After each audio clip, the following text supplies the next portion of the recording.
Yeah, So why do we have to do it by phone? TJ decided the radio just do it by phone because the internet stream is taking up the iPhone, and we're using my phone to talk to you. And Patrick's using his phone to do the scoreboard. And TJ said, for let's just. Hot America, He said, it shows that it's still waiting. yeah, he's just now configuring, but that's cool. He said rather than have a fourth source for everybody to deal with, including you guys back there, we'll just do it over the phone. Oh, okay. Cool. We could have put a tie line in and everything, but it's one more deal that we all have to worry about. Okay, that's cool. What time are y'all looking at going? Anytime you're ready. Yeah, once we have everything set, it's a quarter of, so, in the next 5 minutes.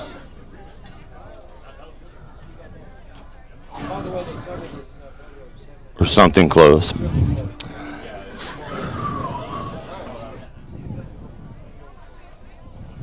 Yeah, we should be right on. Yeah. And then we want 4 potted up, right? Yeah, that'll be the stream by itself. We'll just put it about halfway and see what she tells us. Yeah, we should be live on the stream as well. Do you have the stream pulled up? On my end, it still shows that the stream has not started. Like it's like it's buffering. And I've refreshed the page, and so. Okay, what's the phone doing? Is it connected? It's on. Yep. It's showing on. Yeah, y'all are loud and clear on the phone. It's just the phone with the internet connection, the station iPhone. It says we're live. Yeah, it says we're on. We won't see a picture because we got it pointed at the bench in front of us. I wonder if that's why it says please wait for the. Yeah, you might point it at something, see if it makes a difference. That's cool. Oh, okay. Have a source for everybody. Okay, yeah, Alan, you're loud. How's mine? Have you heard myself yet? I'm too loud? Yeah, you're a little. Let's do it here. Don't adjust that because that's going to be on the radio too. So let's adjust this. Too loud on the stream or too loud on the phone, Evie? You're too loud on the stream. Just on the stream. Okay. Yeah. Then we just adjust the stream. Okay, but you got us on both now. Yeah, I got you on both now. Okay, good. Then we're good to go. We can hear you pretty good. I can always turn that up. We got you pretty well. Okay, so since they're ready to go, we're going to put this intro in right here. Because he did about a 2-minute intro for us, too, that we have to run. Perfect. Okay. All right, so... He said, do you want the whole big overblown fanfare intro, or do you just want me to say, okay, these guys are up there, here you go? No, I go, man, whatever you have time for. And he said, well, I'm only about maybe 3 minutes from finishing up the big, long, overblown. And I'm like, sweet. Let's go with that. Yeah. Hey, it's a big deal. They win. It's back-to-back titles.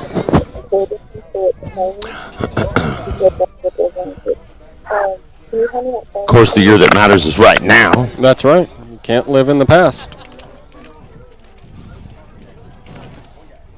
Wait to get to be my age, and that's all you got. Okay, can you guys still hear me? Yes. Yeah. Okay, cool.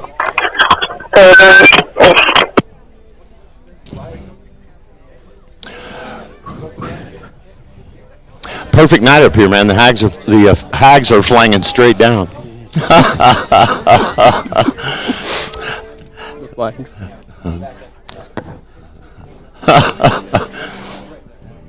I gotta love those flanging hags. Those are good ones. I make jokes when I'm not even trying. They're always better that way. Yeah.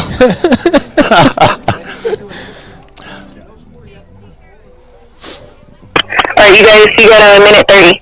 Okay. Thank you.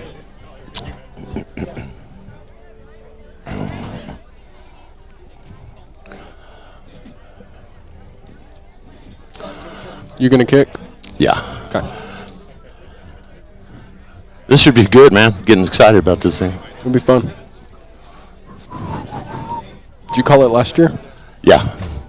Me and Don and TJ. All right, guys, you got a minute.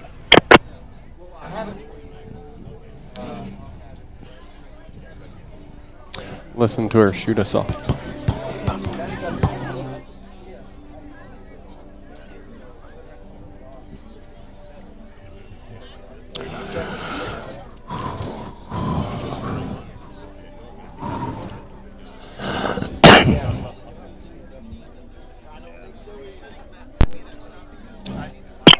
Seconds. 30.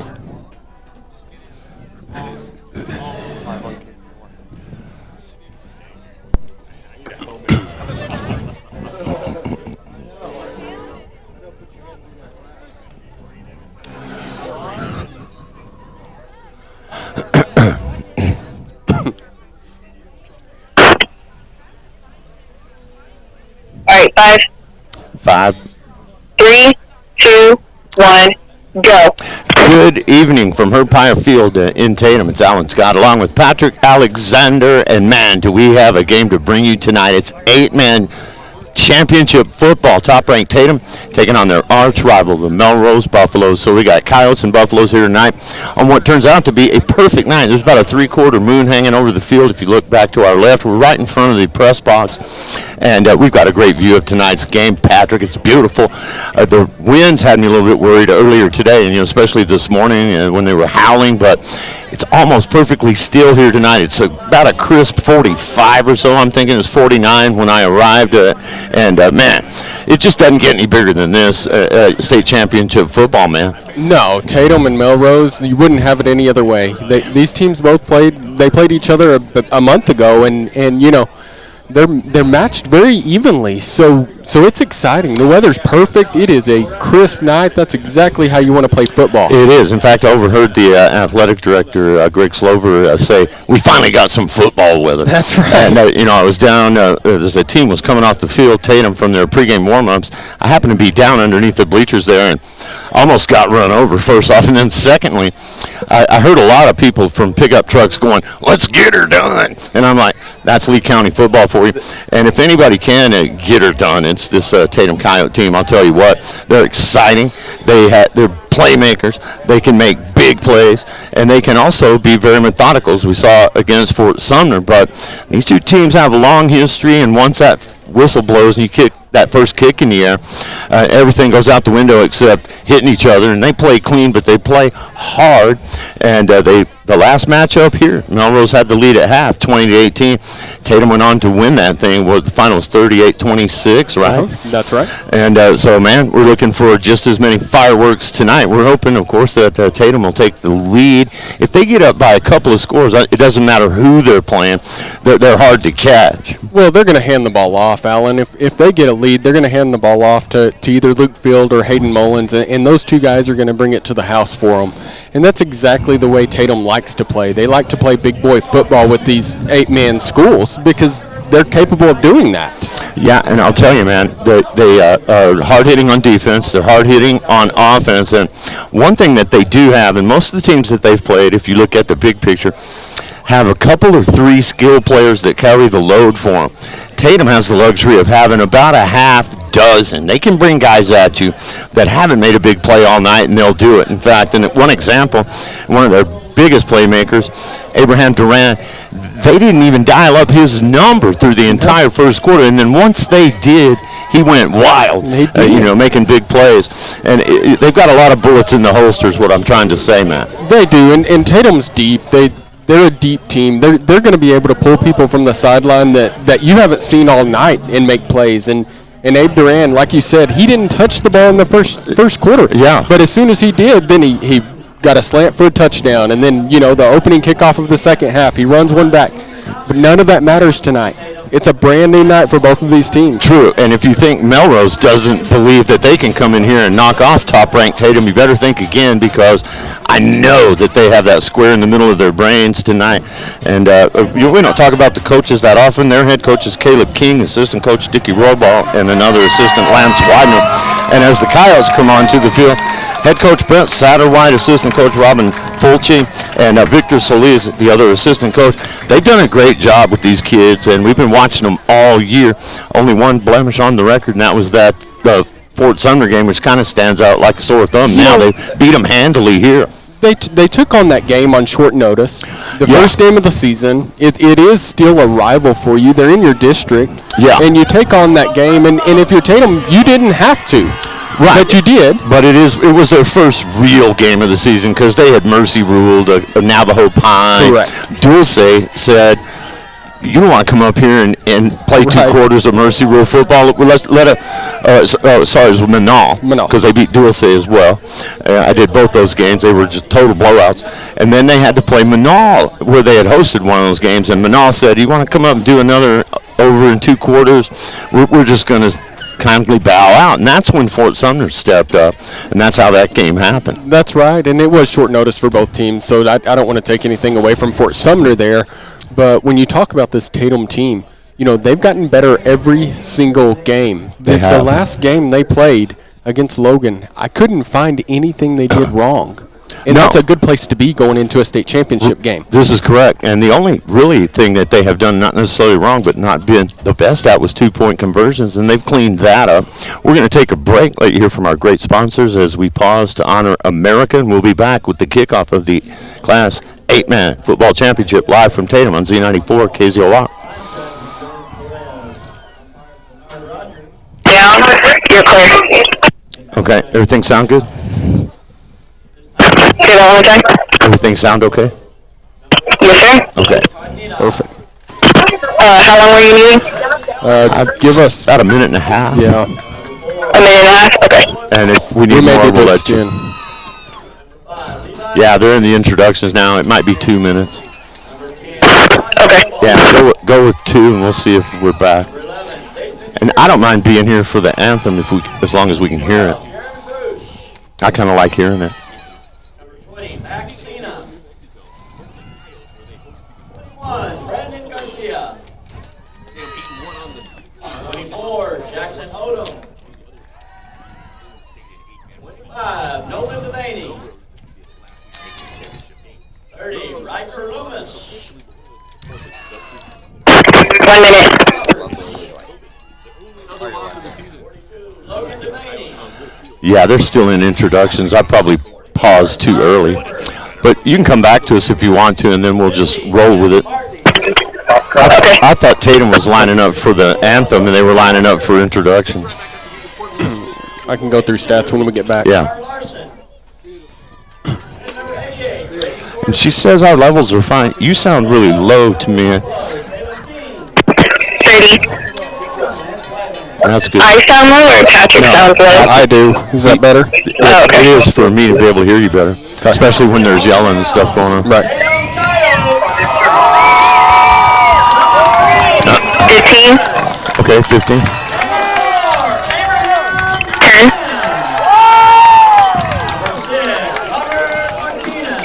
5. 3, 2, 1, go.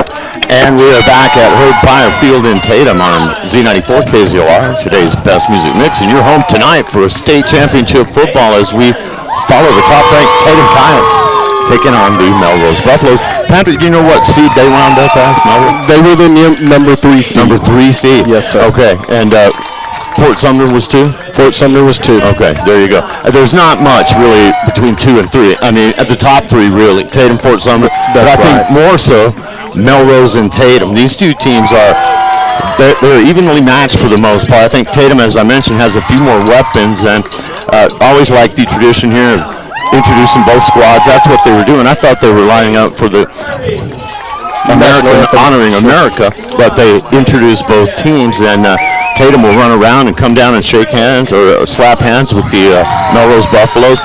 And I like the sportsmanship, and sometimes that goes away. It'll get a little chippy every now and then, depending on how the game has gone and who's ahead and how tight it is. You know, sometimes, the emotions are too much to handle and they spill over a little. But I don't think we'll see much of that tonight. We did see that the last time these two teams played, though, and one of the Melrose players got kicked out of the game. Yes, he did. For throwing punches, and so these teams they respect each other, but saying they like each other is probably a reach. Yeah, I think you're right. I don't think there's any love lost between these two teams, and we'll go ahead and keep it here as they go through the opening ceremonies here, and we honor America on this Veterans Day weekend.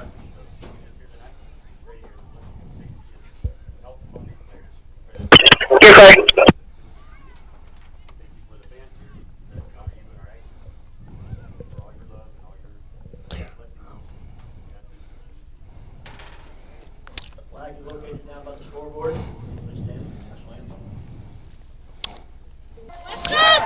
Okay, we're good when you are. 10,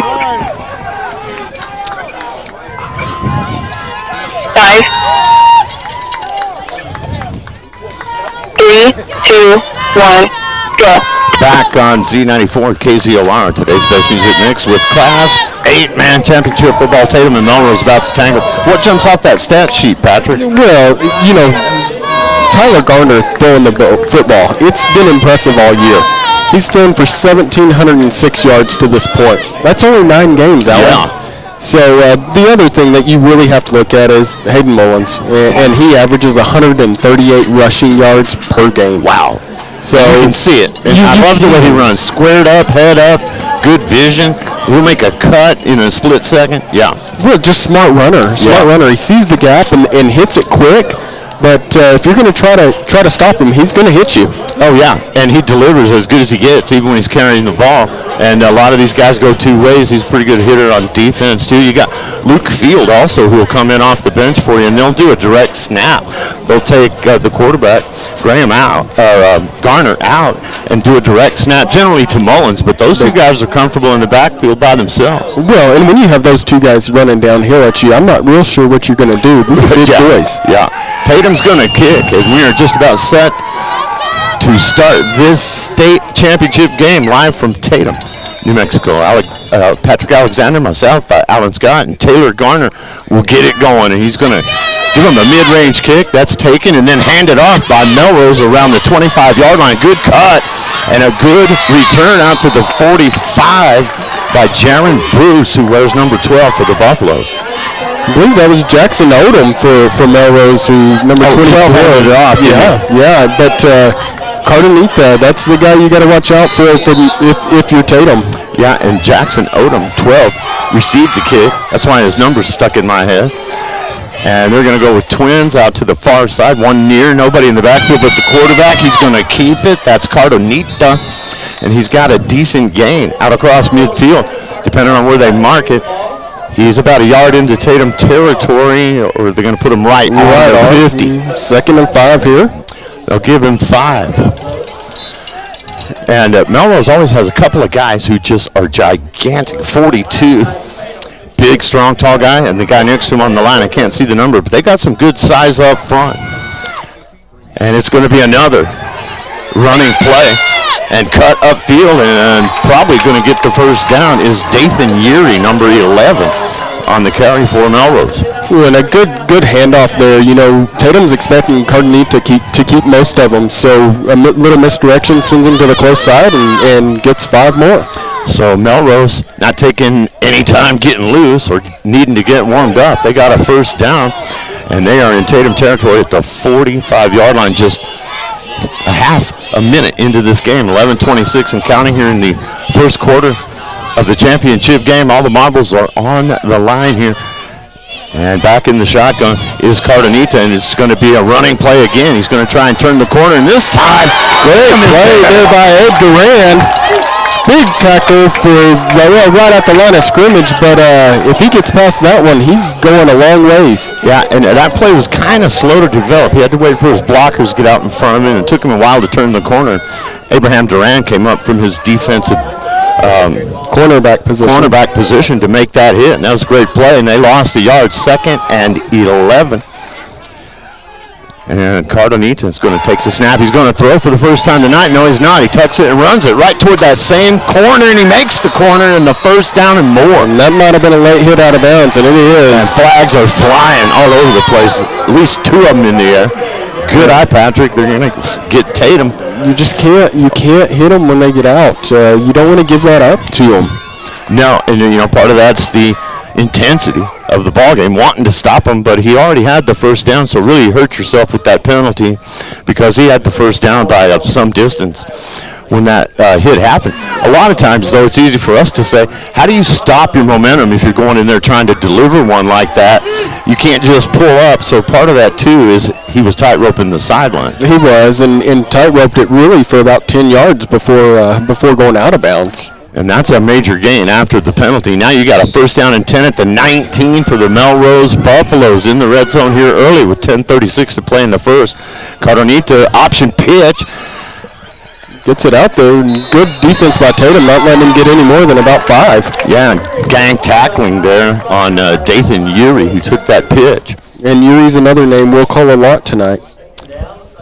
But they're going to give him 6 on that play according to the scoreboard. And so they're at the 15-yard line with a second down and manageable here. And it's time for Tatum's defense to dig in. You want to try and keep them out of the end zone. They don't kick field goals in 8-man. I've never seen anybody. So it was 4-down territory, I would think. It always is. Always 4-down territory. Twins to the near side. Single receiver out to the far side. Empty backfield. Keeper. And Tatum doesn't bite on it too hard. Maybe a yard or 2 on the carry for the QB, Michael Cardonita. Well, and a good just designed run going right up the middle, Alan. He had a little space and squirted in there a little bit, but Tatum closes it out quick. And we'll see where they mark that. 3rd and 2 here. At right about the 12, right? 12, 13-yard line. It is. So 3rd down and 2 is a big play for the Tatum defense. See if they can get him to 4th down. He drops back. Cardonita throws to the sideline, overthrows his intended receiver. He climbed the ladder for it, but it went through his hands. He wanted number 24, Jackson Odom. You know, we've seen a lot of teams run screens against Tatum because they're so aggressive up front. So the fact that he threw that over the top is a good thing for Tatum. Yeah, and you look at this now, and you got a 4th down and a couple yards to get a first down. I'm wondering if Melrose is not just going to take a shot at the end zone and then maybe go to the alternative and just get the first down if it's available. I might take a shot at the end zone here. I don't think with Cardonita you do. He's going to roll, he's going to throw, and they do. And Tatum stops him, overthrows his player. He wanted Dathan Urey. And so a couple of overthrows there benefit the Coyotes, and they're going to get the ball on downs here. I just had a feeling that they were going to go ahead and take a shot at it right there. And I think that might have been easier for them to do that and try to get 2 yards against the Tatum defense, especially up the middle. You may have tried something around the end, but perhaps they thought they might catch them off guard, thinking we're only going to want 2 yards. We'll throw over everybody, but it went incomplete. On offense for the first time tonight with 9:15 to go in the first quarter. Taylor Garner swings that out into the flat. It's caught, breaking tackles, and going out of bounds. The intended receiver, and the dark unis over there, by the way, Tatum's in all black with the red hats tonight, red numerals, and Melrose, white jerseys trimmed in purple, and the purple pants and silver hats. That was David Mendoza. Mendoza he wanted on that pass, and they get 3. So it'll be 2nd down and 7, just shy of the 15. They'll call it the 14-yard line. So Tatum gets a gain of 3 on their first play.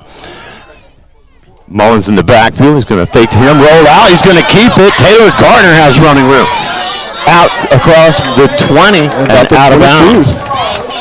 So a 1st and 10 for Tatum, and really just a really good start to this drive. And just as the Buffaloes did their first couple of plays, they get a first down. That happened on the other side of things, and so Tatum returns the favor and comes out as if this game's already been going on for a while, Patrick. You know, it looks like they have been playing for about 3 hours now because everything's working for them. Twins to the near side, a single receiver out far to the left side as Tatum moves from left to right on your radio dials. Another keeper, Garner. He's hit hard by number 11, Dathan Urey, but he does get positive yardage. About 3 yards there, and really lowered his shoulder and took him on. Mano a mano there. So call it a long 3, short 4. They call it 2nd down and 7. So 3. Ball is at the 25, 8:40 and counting. First quarter, no score in the game if you're just tuning in. And by the way, you can also catch the audio for this game if you want to do it on the internet. ObsAmerica.com, Tatum Sports YouTube channel. Luke Field out there very close to a first down. Marking him a yard or 2 short. Bring up a 3rd down and 2 here, and he lowered his shoulder and ran through there pretty quick. He did. So the nose of the football is touching the 30. Or is that the 25? That is the 30. That's the 30. I love the natural grass here. It's a great environment. Big crowd on hand here tonight, too. The home stands where we are doing the ball game right in front of the booth here is packed, and Melrose has traveled well. 3rd and 3 now from the 30. It's a keeper to Mullins. And Mullins' first run of the night is squashed. And you can hear the reaction on the other side from the Melrose fans. Amongst the first to get in there was number 10, Josh Roybal. You know, I think you'll see this shortly where Mullins is going to pull that out and throw one over the top. Yeah, and he can't throw it. We've seen him do that. But now you've got a big 4th down play here coming for Tatum, and you got to be careful here, man. You give the ball up here, they're in great field position, somewhere around the 30-yard line, depending on what kind of gain you might get. And they're going to probably kick with that in mind, barring a fake. And he's going to fake it. And it's Garner. He's the kicker. And he gets the first down. It's always nice if you want to fake a kick to have Taylor Garner. Have your quarterback back there. That's right. What a great play there. Good design. It was, you had a blocker out to the right, and he made the block and sprung him forward. Big first down for Tatum as they move the sticks and get closer to midfield. That ball is at just the nose of the football, touching the 35-yard line, 1st and 10. Coyotes, and back in the gun is Taylor Garner. He's going to hand it to Mullins. Mullins making his way through traffic. They're trying to rip the ball out of there, and he says, I don't think so. Falls forward and gets about 3 on the carry. Well, just a good play design there. Just no misdirection. He steps out and then steps back in, takes the ball with him. Man, what are your thoughts on all of this stripping of the football? I don't really like it, and I don't like the punching out of the football that you see a lot in the NFL these days. You know, I like it if your team already has somebody surrounded and held. But on that one, rather than tackling, there's a flag. That may be a procedure call against Tatum, and it is. Probably a false start. It sure was. But going back to that, Alan, I really like the thought of taking the ball away, but you have to have them corralled before you do that. Yeah. If not, they break that free and they're gone. Right, you're kind of sacrificing the ability to make the tackle to go for the football. And I don't know, man. I don't think you should be able to just punch it out of a guy's hands or wrangle it out of his arms. If he fumbles it, that's one thing. There's a little swing pass, and that's caught. And very near. In fact, he runs into the marker over there. Is that Abraham Duran? It was Duran, and they're going to get a horse collar on it, it looks like to me, Alan. Good eye. We shall see. And the officials are getting warmed up for sure. The flags are starting to fly in this one, but they don't want this one to get out of hand. They don't. And the other one did get a little chippy. That's going to go against Melrose. It is. That's a horse collar out there. So they're going to mark off the penalty, and that's going to put the Coyotes across midfield into Buffalo territory about halfway through the first period here, 6:14 to go. No score in this 8-man championship game, but both teams have come out looking pretty good on offense. Both have had some costly penalties, and this one hurts Melrose and benefits Tatum pretty well. They're well into the Buffalo's territory now, about the 41, 42-yard line. You know, I like this matchup right here with Abe Duran. Yeah, and he's quick. Abe Duran has quicks. Who is that for Melrose? 21. Brandon Garcia. That's a snap that Garner is lucky to hang on to. He had to go upstairs to get it. It was going to go over his head. He did the wise thing, snagged it, and went to the ground so they can maintain possession of the football. But that's going to be a loss of about 5 for Tatum, maybe 6. We'll call it a 2nd and 15. We're going to call it a long 15. long 15 or a short 16. Just don't call me late for dinner. All right, no score in this game. Both these teams kind of feeling each other out here in the first quarter, but Melrose got inside the red zone, did not score, turned it over on downs. There's a throw over the middle. Duran caught and dropped the ball. Drops the ball, and Melrose may have it. They do have it, and trying to get extra yards there, he tries to spin off and just loses the ball as he does it. Well, yeah, he just kind of ran away from the football. He was looking upfield and thinking he might cut it up and go long and maybe take it to the house, but the problem was he left the ball behind. He sure did, and Melrose was happy to jump on it. That's a big turnover right there, and kills the drive for Tatum and lets Melrose off the hook defensively, because that was going to be yardage for a first down. It was, well, first down, and then nobody had tackled him at that point. Right. So we shall see. We know this one's going to be close, whether there's 2 touchdowns scored or 20. And the turnover for the Buffaloes. Cardonita wants to throw on first down, and that's almost intercepted by Tatum. Ranley Kruger got up there and got his big mitts on that thing. in and out of his hands, and he'd like to have that one back. Yeah, and I thought for a quarter of a second there he was going to pick that off and come down with it. He had a shot at it. And so Cardonita has not fared well throwing the football tonight. He's overthrown a couple receivers and almost had that one picked off. So 2nd and 10 for the Buffaloes. They're at their own 32. And a running play, keeper from Cardonita, and he's out near the 40. Call it the 39. 39. So that'll bring up a 3rd and 4. Yeah, so a sizable gain. At least puts them in something manageable here. Well, and I would expect something similar on this play. Cardonita has not looked good throwing the ball so far. No, and he has tucked it and run a lot of times tonight so far. They're loading up the left side, only a single receiver out far. You've got 3 to the near side. Now we'll send a man in motion, and that is Dathan Urey. Touchdown. Crush Cardonita on that play. All the motion and everything didn't pull Tatum. First time tonight, the defense is there. You had 3 Coyotes around the quarterback that time. Well, loss of a couple of yards there, and now you almost have to punt. You're on your own side of the field still. Yeah, I wouldn't give it to him on downs I here. wouldn't either. So Mullins will go back for Tatum to return this one. But watch a fake. They faked it last time that they were here. Yeah, and of course Garner had a nice fake for a first down on Tatum's previous possession here. 4:05 and counting, first quarter, no score. Snap is high. He catches it one-handed, and the ball just booms off his foot. Taken by Tatum deep and dropped. No, well, yeah, he got away for a second. Dropped in the second attempt, and he stuck to it on the tackle there, and that was number 11, Dathan Urey, who thought he had him. Then he took a step, and he never let go. He hung in there and got him down. So nice defensive play by Urey downfield to limit the return. For Tatum, they'll have it at the 20, 1st and 10. Well, and Mullins is hard to bring down anytime. Getting in a little space, and it's almost impossible. But Urey was able to do it there. Yeah. Urey was not going to let go of that ankle. Sure he had him by 1 foot.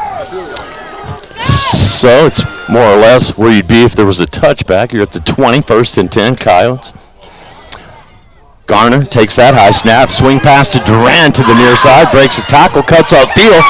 Good yardage after the catch. He turned what appeared to be not much into something good. About 5 yards on that one, and really could have been stopped behind the line of scrimmage there. Yeah.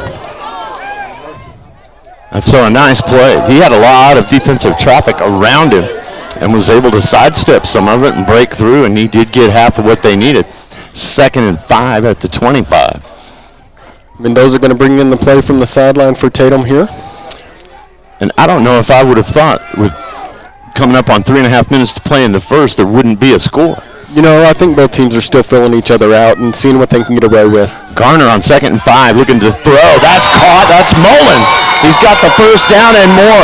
Mullins breaking tackles out just short of the 45-yard line. We'll call it the 44, but that was a great run after the catch. Gain of 20 yards for Tatum there, and that's just what you expect from Tatum. Good play, moves the sticks. and gives Tatum breathing room now, and just shy of midfield at the 44 with 3.5 to go here in the first. That snap was a little high. Garner did a nice job to corral it cleanly. And they're going to send the troops to the near side. 3 receivers to the home side here as they go from left to right on your radio. Here on Z94, KZOY. Mullins, good protection, looking, throws.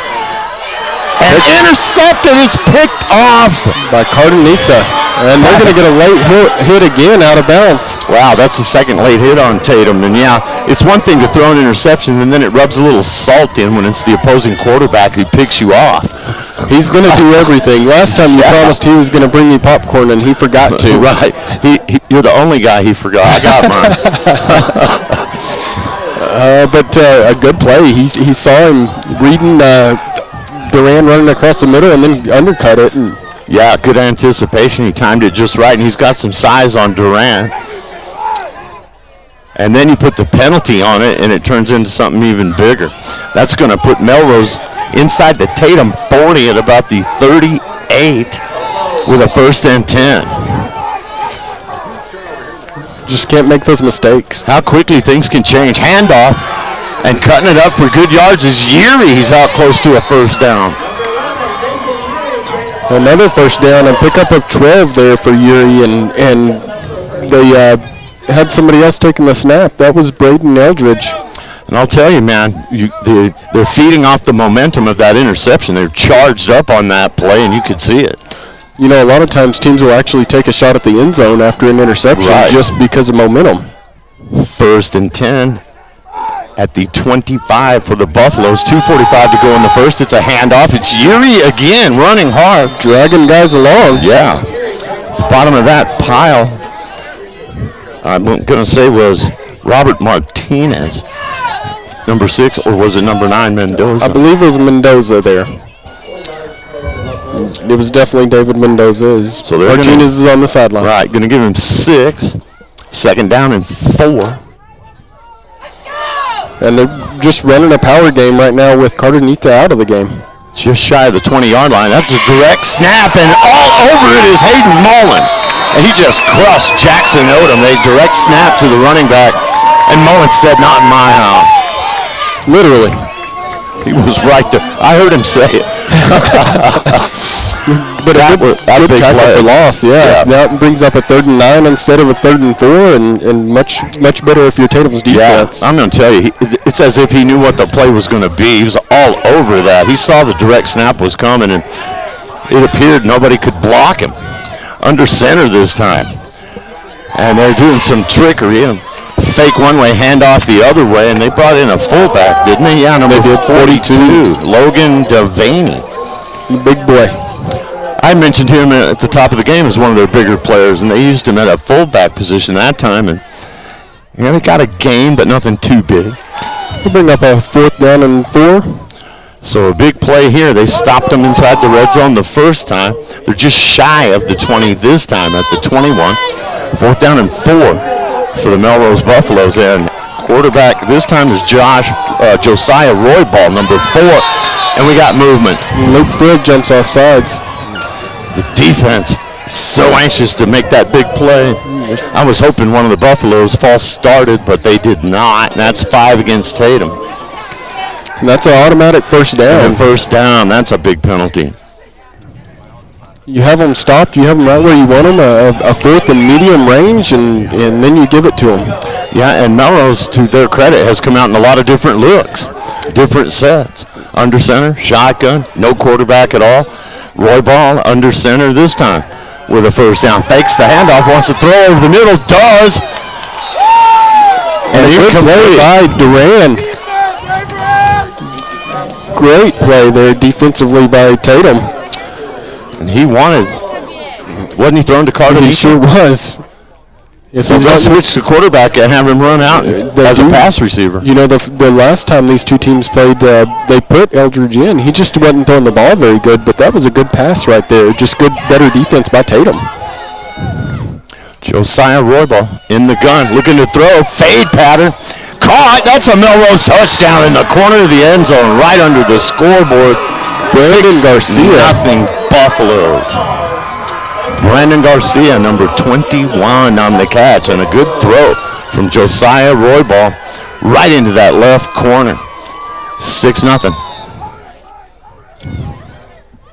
And if you're Tatum, you just have to shake this off and go, you know what, let's reset and go back. Yeah, you do. You can't let it get in your head too much because you know they're going to score.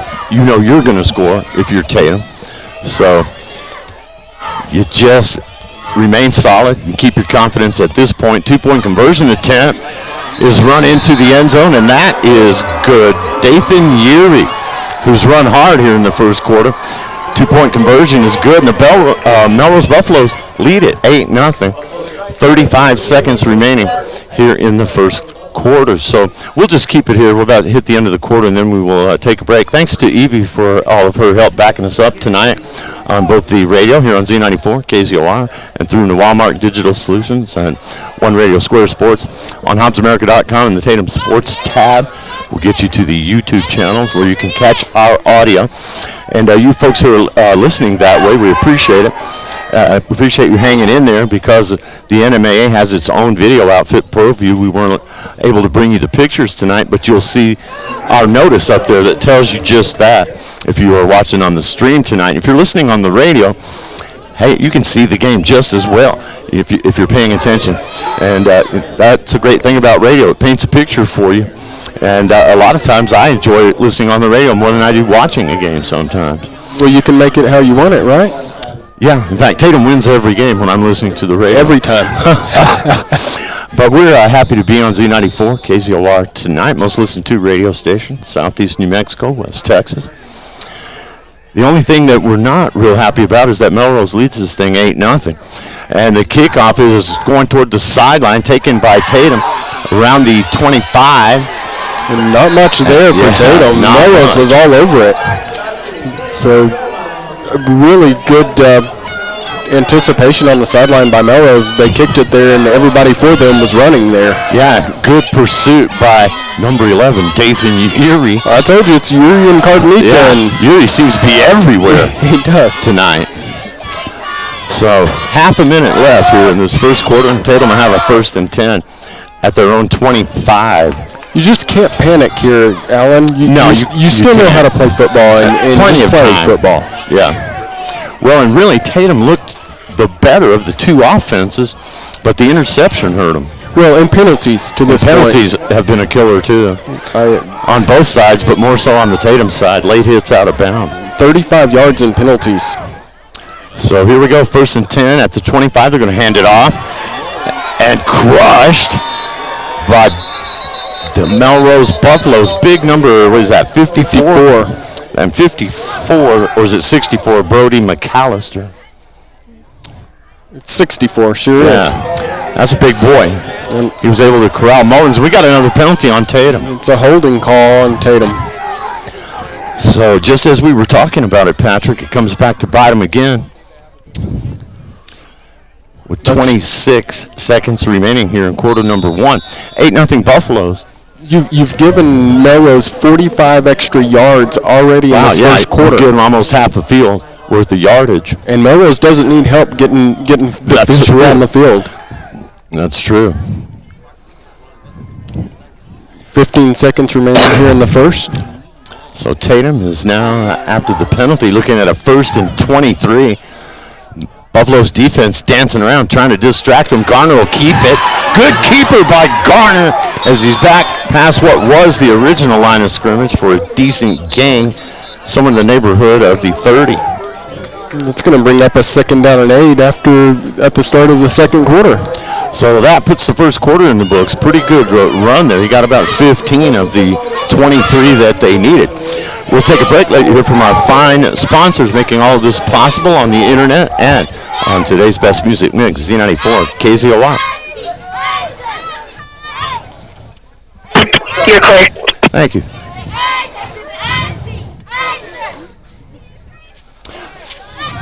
You can go ahead and take a minute.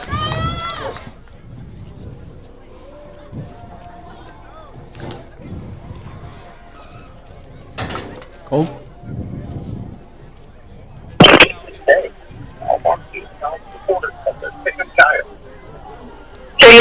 30 seconds. 30.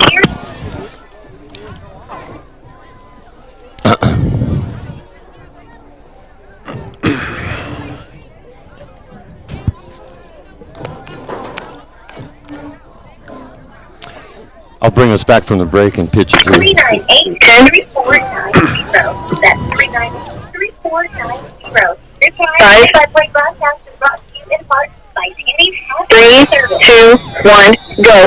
Back at Herb Pine Field in Tatum, Class 8-man championship game with the call of the second quarter, Patrick Alexander. Garner takes a snap. He's going to take it himself right up the middle, and he's got some room bringing it to the close sideline. And he lowers his shoulder and runs over number 2 for Melrose after a gain of about 18 there for Tyler Garner. Yeah, he said, Braden Eldridge, how you doing, man? Hello, good evening, welcome to Tatum. He said. By the way, didn't you just throw a touchdown pass? And here's a little extra for you. Right.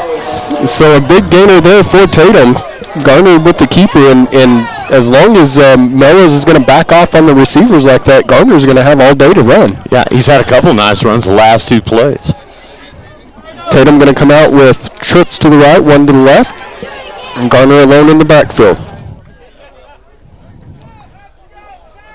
Takes a snap, drops back, takes it himself up the middle, brings it to the close sideline, breaks a tackle, and gets about 10 there.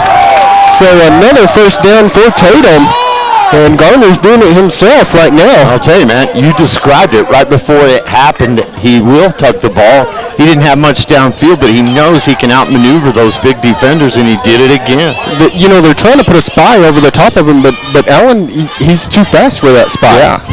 I mean, if they're going to do that, he'll run on them all night. Tatum comes out again with trips to the right, 1 to the left. Got Mendoza alone on the bottom side. Garner takes a snap. And he throws a slant and it bounces off the hands of Yuri. It hits Mendoza in the chest and then falls incomplete. That had a chance at being picked. It also had a chance at being caught, Patrick. Well, and I don't know which one was going to happen first. Yeah, it could have gone either way, and instead neither team caught it. So it goes incomplete, 2nd and 10. Mendoza comes to the sideline to get the play call. So if you're Tatum, don't get away from what's just worked. Tuck the ball and run it. Yeah. There's no sense in trying to force that ball in. And even though the 8 points looks big, we're just starting the second quarter. Twins to the right, 1 to the left. And we got Mullins in the backfield with Garner. High snap, and Garner keeps it himself, trying to go somewhere with it. He gets free and then throws it over the top. He's got a man, that's the man, and he just overthrows him. He was wide open down the field, about 20 yards down. And after everything else that happened in the backfield, he just overthrew him, got a little excited. Man, I'll tell you, when he went up and caught the snap one-handed and then brought it down, bobbled it, he and Mullins kind of looking at each other, and it was slow to develop. And then he gets away. Hey, I've got somebody open, and he almost completed it for what would have been a touchdown if there was a little less air under that ball. That's right. It was really a strange play in the backfield, but opened up over the top. So Tatum going to come out with twins to the left, 1 tight to the right, and Mullins in the backfield with Garner. 3rd and 10. Takes the snap. Looking for somebody. He's got Duran going across the field. There's a deep touch. He went down at the 2-yard line, but Duran goes up and gets that one and gets knocked to the ground. But what a good throw by Garner there. You got to love the play call, too, because they very nearly connected on a broken play. And the coaches said, you know what, Duran can get open. Let's just go deep, try to get the whole thing. And they just fell a little bit short. That was almost 6 for Tatum. Great throw, great catch. Well, and a good play design. They thought the ball was going underneath. And Garner saw him break open over the top. And we're going to come out with Mullins in the backfield with Field. 1st and goal. 1st and goal from the 2. High snap. It goes over the top of Mullins. Mullins just has to jump on it at about the 16-yard line. That is absolutely a backbreaker, Patrick. It is, and you have to put Garner back in the game here. You don't get to take advantage of the 2 running back system now. Yeah, and just, I don't know, man, overexcitement by the center. Snaps have been high several times tonight. That one got away from him. That was way high. It was way high, and really, no matter who's back there, you're not going to catch that. That went over his head. That one was 10 yards deep. Man, that set them back. Twins to the left, 1 to the right. Mullins in the backfield with Garner. Put Duran in motion, and then he comes back out. Garner has nowhere to go, and Melrose has pressure on him the whole time, so he's going to drop about 8 yards there. And you're looking at the down is and goal. It's 3rd and 23 right now. Yeah, to get a touchdown. That's right. 3rd and goal from the 23. That's right. 9:34 you. remaining in the second quarter here, and Tatum going the wrong way on offense. Never a good time for a snap like that, but this time was particularly bad. 1st and goal at the 2. Well, and you're right there to tie this thing up right quick. And really, if they don't score here, you kind of let Melrose off the hook. You do. You sure do. Twins to the right, one to the left for Tatum. Garner takes a snap, and they throw a screen to Mendoza, and he gets about 5 yards is all on that one. So now you got 4th down. You better pull out your best play here. You know they're thinking throw. You know what I might do is hand it off to Mullins. Let's see if he can make something happen. If Mullins gets the corner, he can make things happen. If he gets the edge, he could take it in from here. I don't think Melrose would be expecting a running play. No, I don't either, and it doesn't look like they are. They've got a lot of secondary players out there. 2-man front. And Tatum comes out with Twins to the left, tied on the right. Garner takes a snap, and he looks up. He goes up into the pocket and then takes it down himself. He tries to run over a player, but he gets it inside the 10, so about the 6-yard line, it's going to be a turnover on downs. And that's got to frustrate Tatum's offense, man. They've had it's a second opportunity inside the red zone and not able to score. Good effort by Garner, and that has worked for him all night, just to be patient, maybe give him a shoulder duck, a little fake, and go around the defenders. He's been able to gain yardage all night there, but couldn't quite power it into the end zone as they had a defender there between him and the goal line and was able to stop him.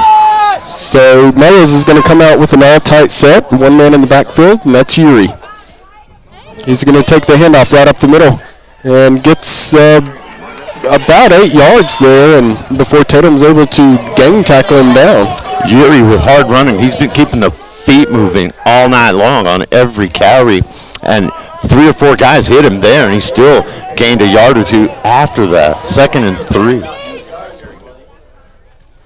So Tatum's going to have to shut down the middle if they want to win this game, because Melrose will be content running the ball up the middle. They come out in an I formation this time. Roybon is quarterback. He hands it off to Yuri again. Yuri gets just enough for the 1st down. So 1st down Melrose from about the 19. Yeah, Melrose, I'll tell you what, just has the mental edge right now because Tatum has had some turnovers in this game. The interception, the bad snap, the turning it over on downs, I mean, as opposed to a fumble or an interception, which they did have one interception as well. But Melrose feeling it right now and kind of has Tatum on their heels, and they've been close, but bad things have happened on both their scoring attempts here. Melrose comes out tight, roll ball, quarterback under center. He hands it off coming to the close side, and a tackle for a loss by Tatum. He runs into the back of one of his blockers, and it goes nowhere. Yeah, and he was standing up and got slammed to the turf, literally, like a sack of grain. And there is a flag on the play. It's going to be holding on Melrose, so that'll back them up half a distance to the goal. Be nice to get a little defensive turnover here if you're Tatum. Yeah, at some point, if you're Melrose, you get behind the sticks, and running up the middle doesn't work anymore. Yeah. And I don't know that they're going to be too quick to put the ball up in the air this close to their own goal line. Tatum has some good players on defense. A lot of their offensive guys also play defense. They do. One of them, Abraham Duran, who can pick one off. You're in the backfield behind Royball. He fakes it to him. They're going to throw it. Throws it to the far side, and a good tackle out there by Tatum. It is caught, but getting popped right away. That's your boy, 24. Jackson Odom. He does make the catch, but paid for it. Yeah, and who was that who put the hit on him? Was it Mendoza? I believe it was Mendoza there. So that's going to bring up a 2nd down and 12 for Melrose. About halfway through quarter number 2. It's 8-0 Buffalo, if you're just tuning in. And they're going to come out with a shotgun. Drop back to pass, and he's looking for somebody over the middle and just throws it way wide. I believe that was intended for number 42, Logan Devaney, It was. but it was behind him. And So- he's got long arms, too, but he That's couldn't right. stretch them that far. That's right, too. So 3rd and 12. And this is what we talked about last time. You know, Roy Ball's not tall enough to see over the line for Tatum when they're coming forward. True. They're going to come out in an I formation with Yuri out in the very back. Roy Ball takes the snap. He fakes it to him and then throws a screen to the far side. It's caught out there and goes nowhere. Good defense out there by Tatum. Yeah, they were waiting for that. And Tatum's very good at stringing plays out when it's a running play or staying at home when it's a little swing pass like that. And that was Jackson Odom. He came up the middle and then went out to the left and got popped as soon as he caught it. A big defensive play by Tatum, and they're going to drop back to receive the kick, and Buffalo's going to have to kick from their own end zone, Patrick. Cardenita back to kick for Melrose. Mullins back for Tatum to return. And it's a end over end, and Mullins takes it at the 50. He cuts up field, runs over a Melrose player, and then goes down, but he gets the ball on his own side of the field about the 43-yard line. Boy, I'll tell you, they were attacking him up high there. They're lucky they didn't get a penalty on the initial tackle attempt. There was a hand up around the throat area. Sure was, and I'm surprised they didn't call that because it was It was a little bit toward the head, yeah. pretty I thought close. for a moment it might have been a face mask, maybe one of those incidentals where you just catch it and let it go. But there was activity up around the neck and head, and usually you don't get away with that. So Tatum going to take over at their own 43. Come out with twins to the left, one to the right. Field in the backfield with Garner. Garner takes the snap. He fakes the screen out to the left and then throws it over the top. And there should be gotta be pass pass interference. And as Duran came back for the ball, he gets run through by Cardenita. He was not paying looking for the attention. ball. That's right. You have to turn and look for the ball if you're in front of the receiver like that, and he didn't. That's face guarding. And it's not going to get called, Alan. I can't believe that. That was obvious PI right there. I don't know that I can remember one that was that obvious. Yeah. And besides being an obvious PI, it was also a little BS. that should have been called. Trips to the right, one to the left. Garner takes the snap. It's a high one again. He gets his hand on it, knocks it back to himself, and then goes down as Melrose is bringing 4 guys. Josh Roybal, number 10, able to get him there. Garner has had a lot of activity around him tonight, and that's not the first time he's been dumped. But again, a lot of it's because of the high snaps, which have plagued Tatum here in this first half. And Tatum going to take a timeout. We'll take it with him. We'll be back with you in 30 seconds. You're good.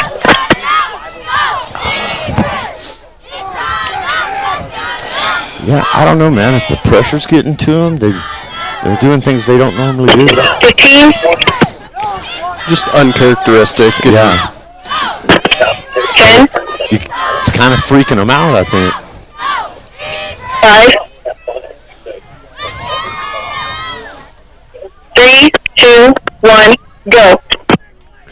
Back live in Tatum, and we've got a 3rd down and about 17 for the Coyotes. They Yeah. take the timeout, and you said it, Alan, when we went to break. Uncharacteristic by Tatum. Right, and a lot of it, has not been so much the play of Melrose. It's been some penalties, and the high snaps have really hurt Tatum, and that puts pressure on Garner to try and maybe do something a little too much to recover from it, and it has cost him. Tatum going to come out with trips to the right, one to the left. Garner alone in the backfield. Takes the snap. He rolls to the far side, and he's going to tuck it up. He's got a little room, but not enough. He gets about 5 yards on the play. And you need it a long way anyway. They're not back to what was the original line of scrimmage. No, and that was off of the return. So it'll bring up a 4th down and 14 here. And if you're Tatum, 4th and 14 from the 46, I Might just take a shot deep. I might would. And if they intercepted, it's like just a as punt. good. Yeah. But Tatum's going to come out in punt formation. Cardenita's going to play about halfway back. He does drop all the way back now. Garner has faked one tonight and got a first down. Garner takes a snap, and he's going to kick this one, and it's going to go straight up. And It's a pop-up. It does take a Tatum bounce out of bounds about the 24-yard line, but That was a lot better than it might have been. It looked like it had gone off the side of his foot, headed straight out of bounds, but it stayed in play. 25-yard line, not bad considering what could have happened there. well, I'm pretty sure it bounced at the 34, so Yeah, it took a Tatum bounce, indeed. that's going to be a first down and 10 for Melrose. And Melrose is going to come out in a tight formation. They got a tight bunch. Snap direct to number 24, and good play out there by Luke Field. He grabs him and slams him to the ground. Yeah, frustration showing for Tatum there. He could have gotten flagged. You know, I kept waiting for it to come out, but luckily it didn't. Pickup of 2 yards there. On the carry, Jackson Odom. Jackson Odom. Buffalo. Melrose getting the play from the sideline. And if you're Tatum, you've just got to hold him here. Yeah. You don't want to go down another score. So Melrose going to come out with the trip tight to the right, and they're going to flip it to Cardenita going around the left side. And somebody grabs his jersey in the backfield, and what a great play there for Tatum. Let him go. That was Luke Field again? No. That's I got to see that number, and it is 33. That is Tyler Grant. sure is. Jersey tackled, but once he had it, he wasn't going to let go of it. No, and that thing was stretching like you don't want it to. So Melrose is going to come out in an I formation. Third down and 8. Sorry. And snap taken. He's looking for somewhere to go. He throws it to the close side to Cardenita, and nice catch there by Cardenita off the fingertips. Yeah. So first down for Melrose at the 41-yard line. Literally a fingertip catch, and he was able to corral that thing, and he was also laying out for it there, Patrick. It was a good throw, but even better reception. It was in great coverage there by Tatum. Not a whole lot you can do on that one. Yeah. And that ball was only where his intended receiver was going to catch it. So Tatum adds a third lineman. And the snap taken, and then they hand a delayed handoff to Yuri. Pulled down by, I believe that's Sam Harris after a gain of about 5. I talked to his grandmother before the game as I was coming up the stairs. She lives in Lovington. She's awfully proud of him, as she should be. Tatum's had a great year. They have had a great year, but there's one more to finish here. Right. Down 8-0 to Melrose right now. Melrose comes out in an I formation. Snap taken, and the quarterback just pitches it out to Yuri on the far side. And there's a flag on the ground, but a gain of 4 for that's Yuri out there. Yeah, and good stiff arm by him too. He's been their biggest weapon on the ground tonight, no doubt about it. It was Yuri. Well, and just a really awkward pitch by Royball. I don't know that he knew exactly what he was doing with it until he threw it. Yeah.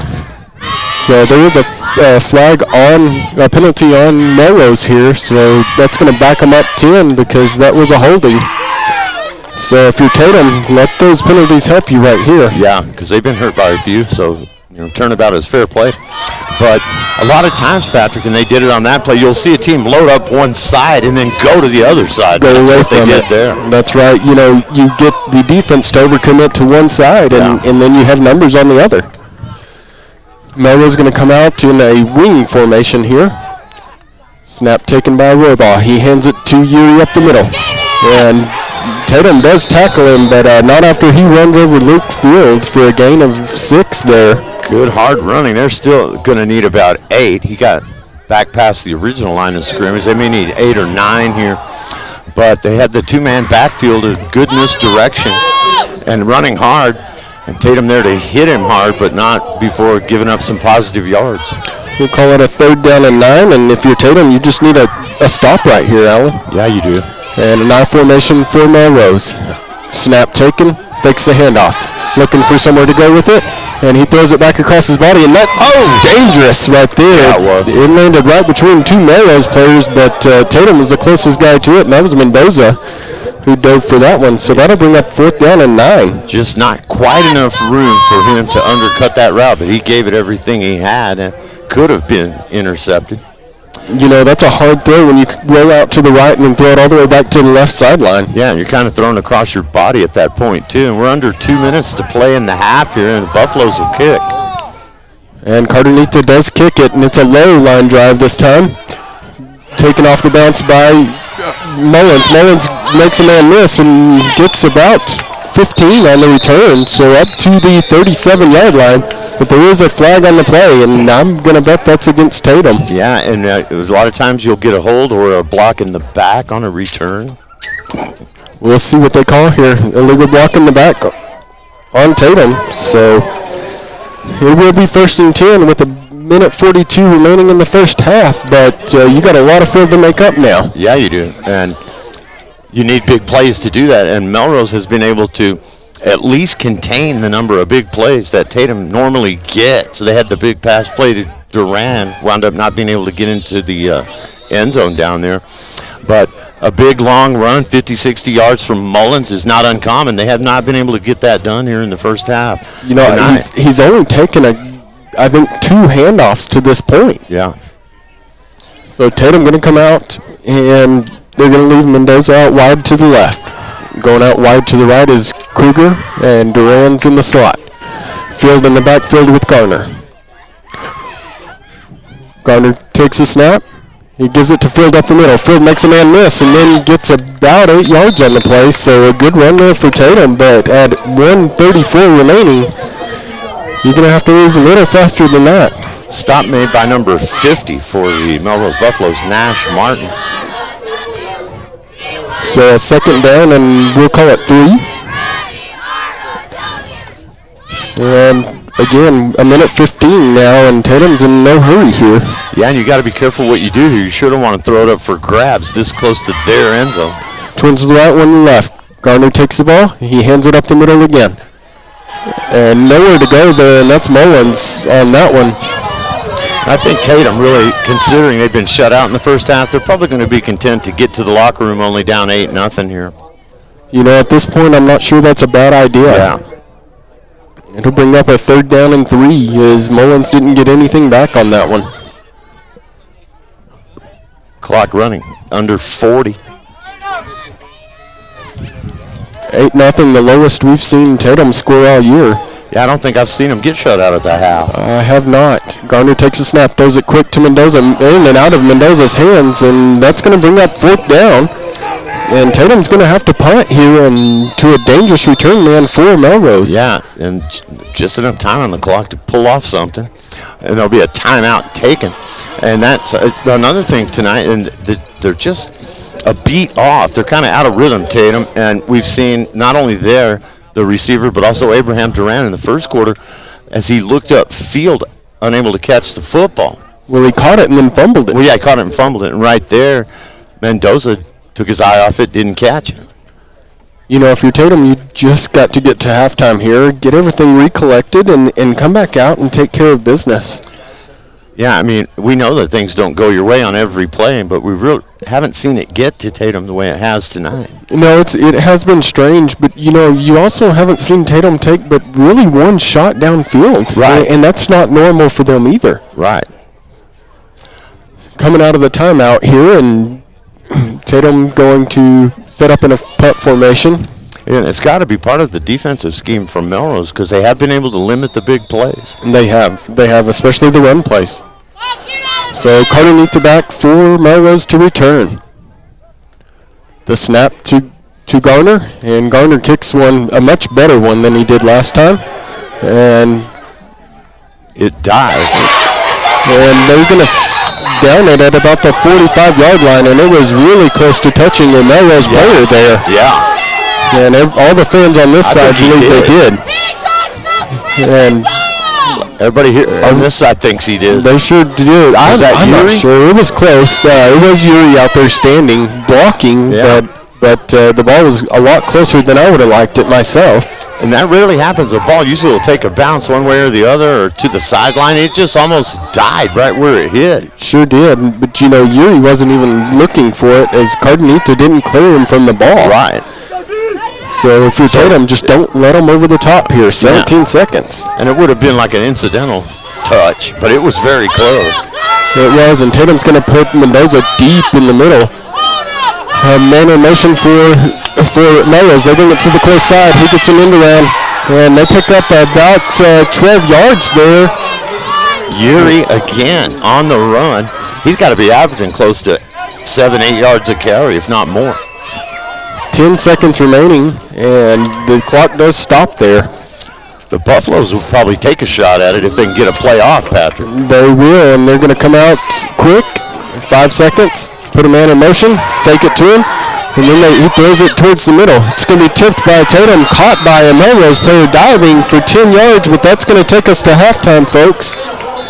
And your Tatum Coyotes are down 8-0. I haven't seen Tatum shut out one time this year, Alan. No, I haven't either. And the only real thing that you can feel lucky about, I think, is the fact that you're only down by one score. It's a one-score game, anybody's game. So go in, regroup, get your heads back together, get your timing back, and all of these things they're going to talk about. And one of them is limit the penalties, no hits out of bounds, keep your eye on the ball, you receivers, and then try to figure out how to get the big play against the Melrose defense. And we'll talk more about those things after we remind you are listening to Tatum Coyote State Championship 8-man football, HobbsAmerica.com, Noalmark Broadcasting, and One Radio Square Sports, and on Z94 KCOR, today's best music mix. We'll take our halftime break with Tatum trailing it 8-0. Alan Scott, Patrick Alexander back after this.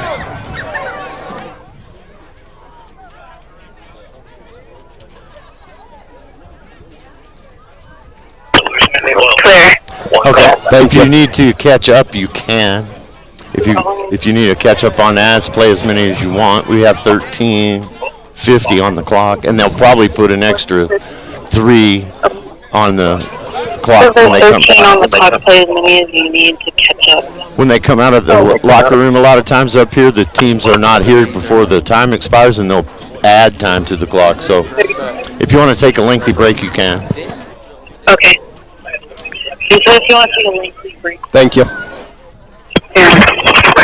So are we in halftime or? Yeah, it's halftime. Oh, okay.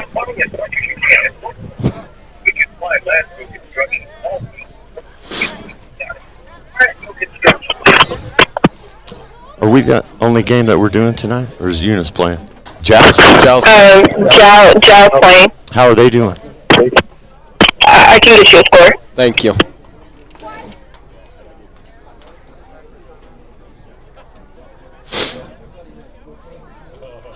Good job remembering to turn the stream down. Yeah, and just because I've heard it and heard them count down, I'm like, oh yeah.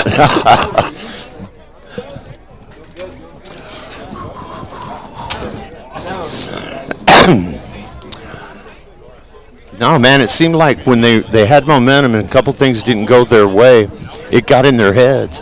Yeah. Just a strange game for Tatum. And really, I've never really seen them lack confidence and timing, but they don't have either one tonight, man. but really a lot of it's just had to do with snaps. To me, that's killed their momentum every time they had something going. Yes. And every now and then you'd get one, but that hasn't been a huge problem all year. No. That's why I'm thinking just overexcited at the center, man. They didn't have to put a new kid there, did they? No, it's Tatum Moorhead. Just overhyped, maybe. The thing is, he's had like four or five, maybe 6. Yeah, that's high snaps, yeah. man. And I mean, Alan, you don't have to get your butt down. That way, you pull it down. Yeah. Well, 8-0 though, still anybody's ball game, but you really need to come out and score. If they score and it's 16-0, the way it changes it. The way they're reacting to this tonight, they might be in a deep hole. They can't get out of it. And just doesn't seem like they can get anything moving. I know, and they're used to playing with the lead, making big plays, and when they're down, and they have been down at the half, 1 minute. they fully well believe, like the Kansas City Chiefs. Jal is 27 and Texaco is 6. 27-6, Jal. in the first quarter. Oh, really? First quarter? Wow, they're pounding them. Thank you for that. Appreciate it. Hey, just an update. You're welcome. 27, Texaco 6. No, first quarter. 30.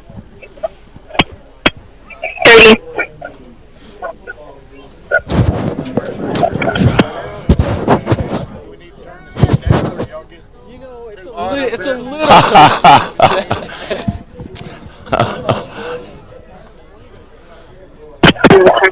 10.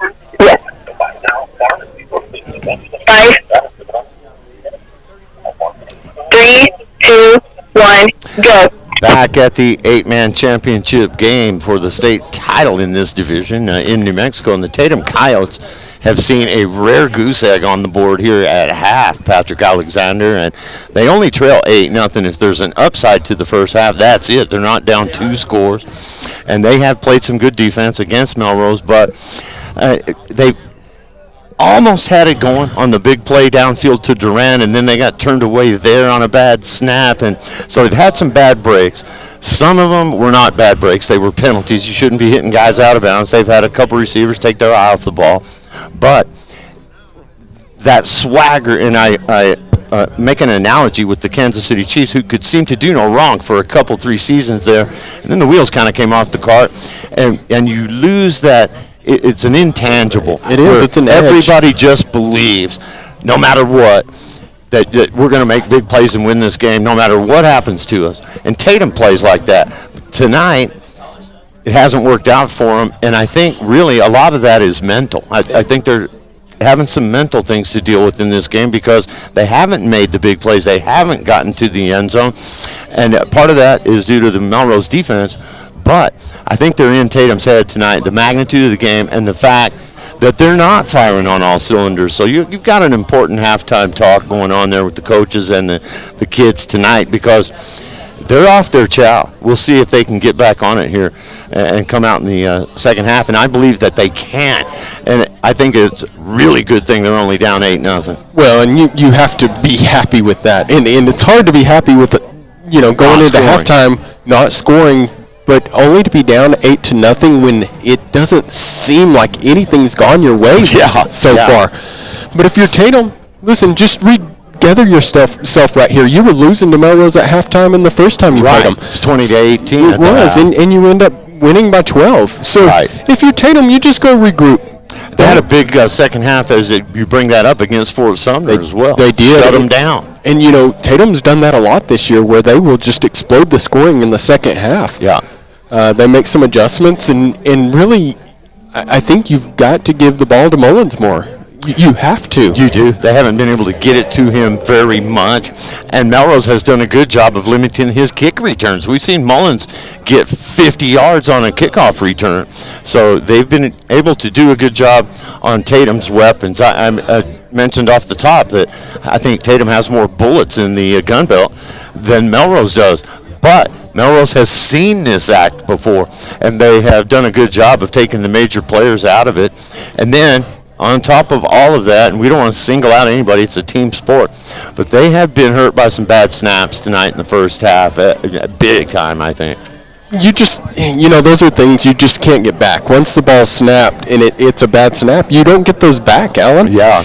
And with Tatum, you couple that, a bad snap, a 10-yard loss on a snap with a bad penalty.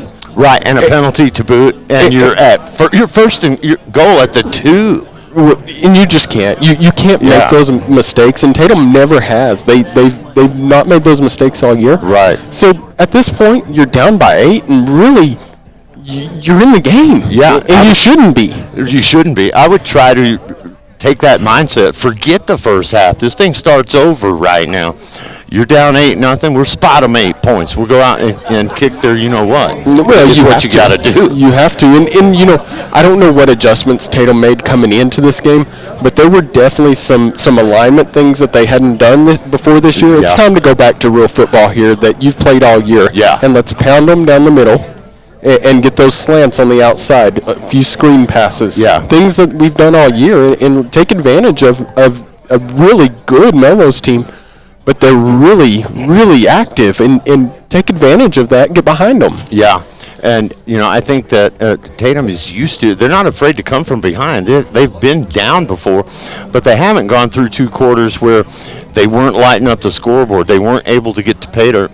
And then it's particularly hard when you're knocking on the door like that, about to tie this thing up 8-8. Then you get the bad snap, the penalty, and that sticks with you in a championship game. And they're thinking, man, and then maybe you're not as focused on defense, and you give up a big play or two to the Melrose Buffaloes, who have played very well here in this first half. And I think really better defensively, I think they have played than they have offensively, because they have been able to shut out the Tatum Coyotes, and you and I both know they have a high-flying offense. They do, and they score a lot of points, but, they can score a lot of points in a hurry. And I think that what Melrose has done by running the I formation is slowed the game way down. Yeah. And that's not Tatum's style. They want to push and go and throw the ball over the top, and they just haven't been able to in the first half, because Melrose does. They come out and run the ball up the middle.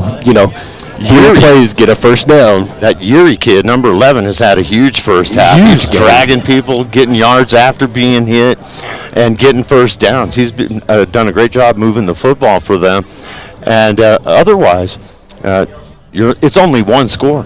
And I think it's important, too. I mentioned during the break to you, Patrick, that, and I always think, no matter what sport it's in, if it's divided into 4 quarters and it's close, the 3rd quarter is pivotal. You've got to come out now, if you're Tatum, especially when they're kind of in your head tonight and things, you're not in rhythm. You really have to score first in the 3rd quarter. You don't want to go down 2 possessions on a night where you're not lighting up the scoreboard. Well, you've got to set the tone here. And if you're Tatum, you set the tone in a lot of different ways for this football team. It's not always offense. They have a good defense, too. But they'll hit you. And they've got to remind Melrose that you're here to fight. Right, and you're at our house, too. That's right. Trying to take our state championship. And if you're Tatum, you've just got to set that tone really on the opening kickoff and lay somebody out and get it into Melrose's head that, okay, Tatum's back. Right, yeah, because right now they're not the same team that Melrose faced here a few weeks ago.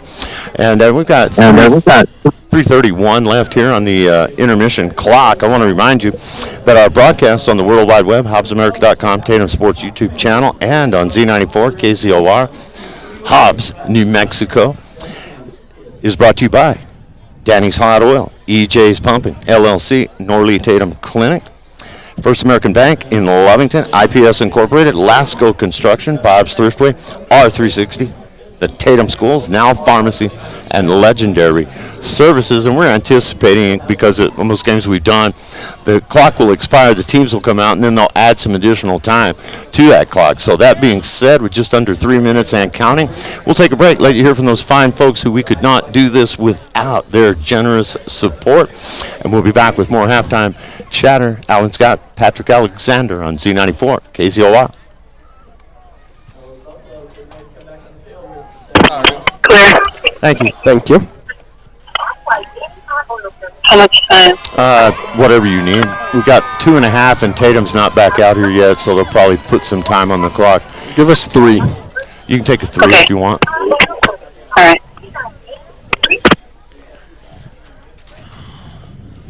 Usually it's a scoring frenzy, and we take a lot of breaks because there's a lot of kickoffs and a lot of touchdowns being scored, and that wasn't the case tonight.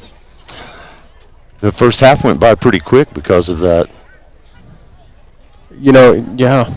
Usually we're stopping for point kickoff after Right. touchdowns. Right. And you stop for 2 A point conversion. minute. Yeah, you're right. Because it's only, 8 o'clock? A little after? It's 8:08.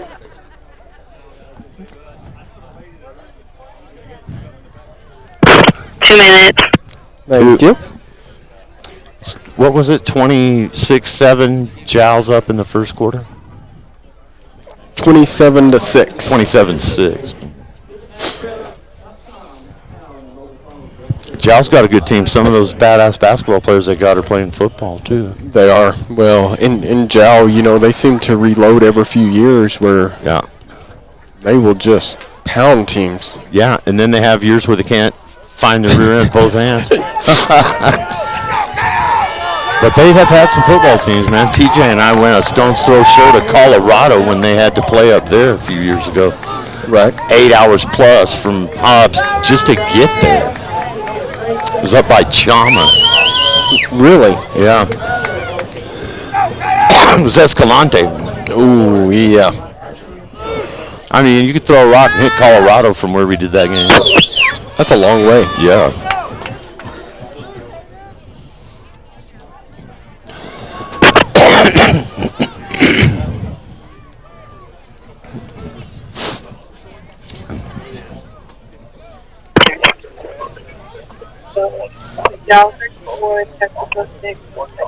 Dial 34, text code 6 in the second. 34-6? Yeah.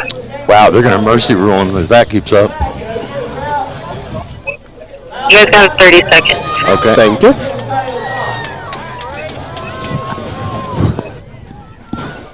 Tatum didn't get much time to stretch. They got back out here late. At 3 Yeah, they minutes. did put 3 more on the clock. We've seen them do it every time. Mm-hmm.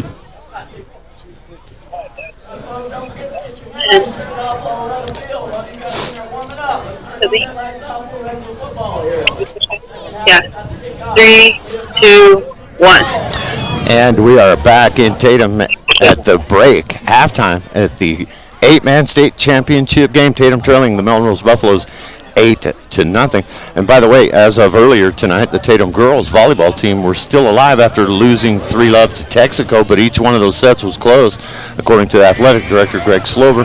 And they had another game tonight, it's double elimination, so hopefully they're going to cash in, or maybe they already have, and they'll advance to play another day up at State. We also have some games going on here with other Lee County teams, including the Jow Panthers, who are all over Texaco right now, Sure Patrick. are.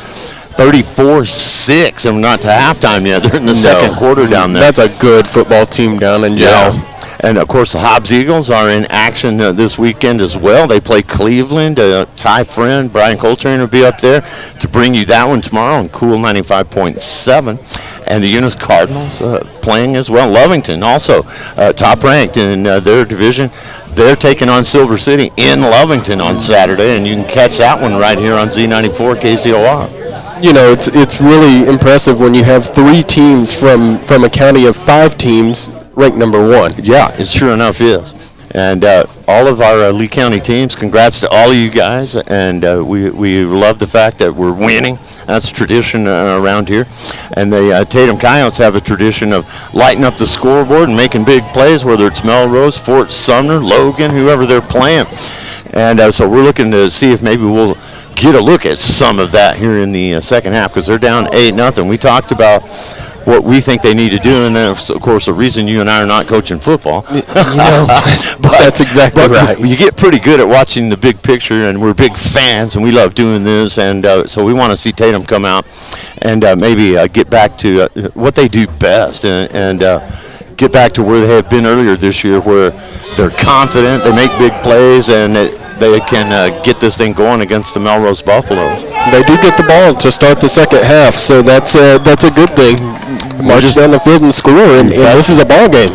Yeah, and again, it's only one possession. That's probably the best thing to come out of that first half, which I'm sure Tatum would like to forget at this point. Shut out, but it's only 8-0.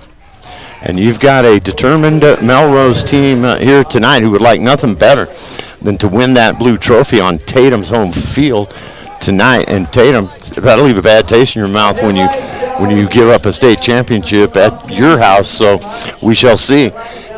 We got a person with their headlights on at the end of the field, so we got to wait for that.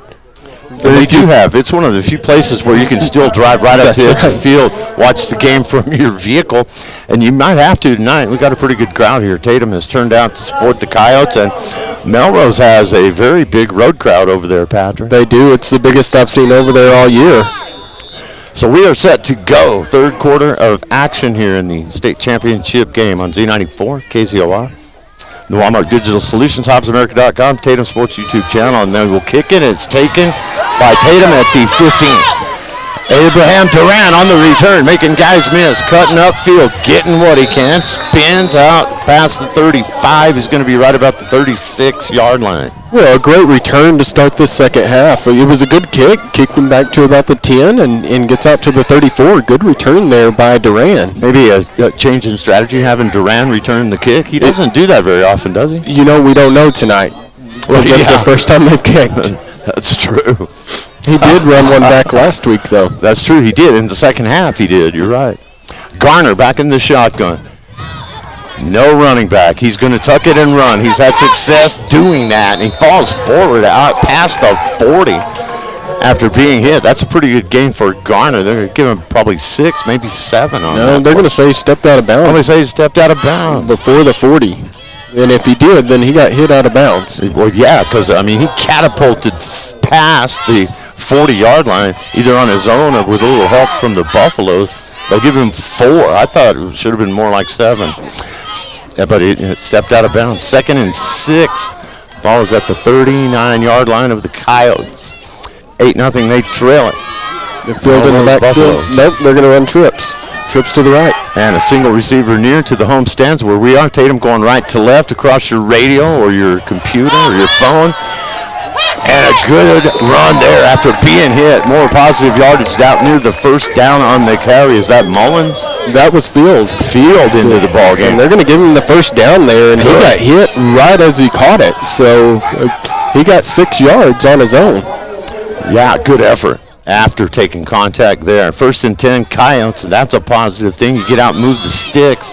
This is a big drive, in my opinion, for Tatum here to go down and finish it off this time after knocking on the door and having some bad things happen after that when they had a 1st and goal at the 2 in the first half. And every touchdown appears like it's going to be big tonight, Patrick. It is, and both defenses are playing really well. Both defenses are. Man in motion here. The snap is good. Garner fakes it, keeps it up the middle. Fumble! Duran gets it back. And Duran came out of there. Wow. Just snapped the ball up in the air to make sure everybody knew that he had it. That was dangerous. Your heart stops, man, when you're down 8-0 to Melrose and you face a near turnover right there. On your own side of the field, a great job just keeping that one on the option, really, an end-around option. Good job keeping it, but you got to hold on to the ball right there. Mullins will come into the game now. Field will go out. Mendoza will come to the near side right in front of us here as we sit in the home stands. A single receiver out to the other side. And Mullins the running back. Duran in motion. Garner fakes to him, avoids the pressure. Comes to the sideline, breaks a tackle across midfield to around the 40. And there's a great hit out of bounds on that one. And returning the favor, Tatum had a couple of those in the first half, and now Melrose going to get flagged, and I think Yuri is the guy who committed the foul. He was, and he was about 3 yards out of bounds when he got hit, when he got drove to the ground. So that's a big play. Now you add the penalty on top of it, and that's going to be a huge gain for Tatum. Well, he picked up the first down on his own, so Tech 15 on 11. That's 26 yards. Yeah, that's big enough. And that's going to be a 1st and 10 at the 31 of Melrose. And doing what I said they needed to do, come out, drive down the field. Now, you're not there. You got to finish this off, but they're off to a good start here with 10-12 to go in the third. Down 8-0. Garner in the gun. Mullins going out from the backfield, but he throws it over the middle, and that is caught. Mendoza for the first catch tonight by him, I believe.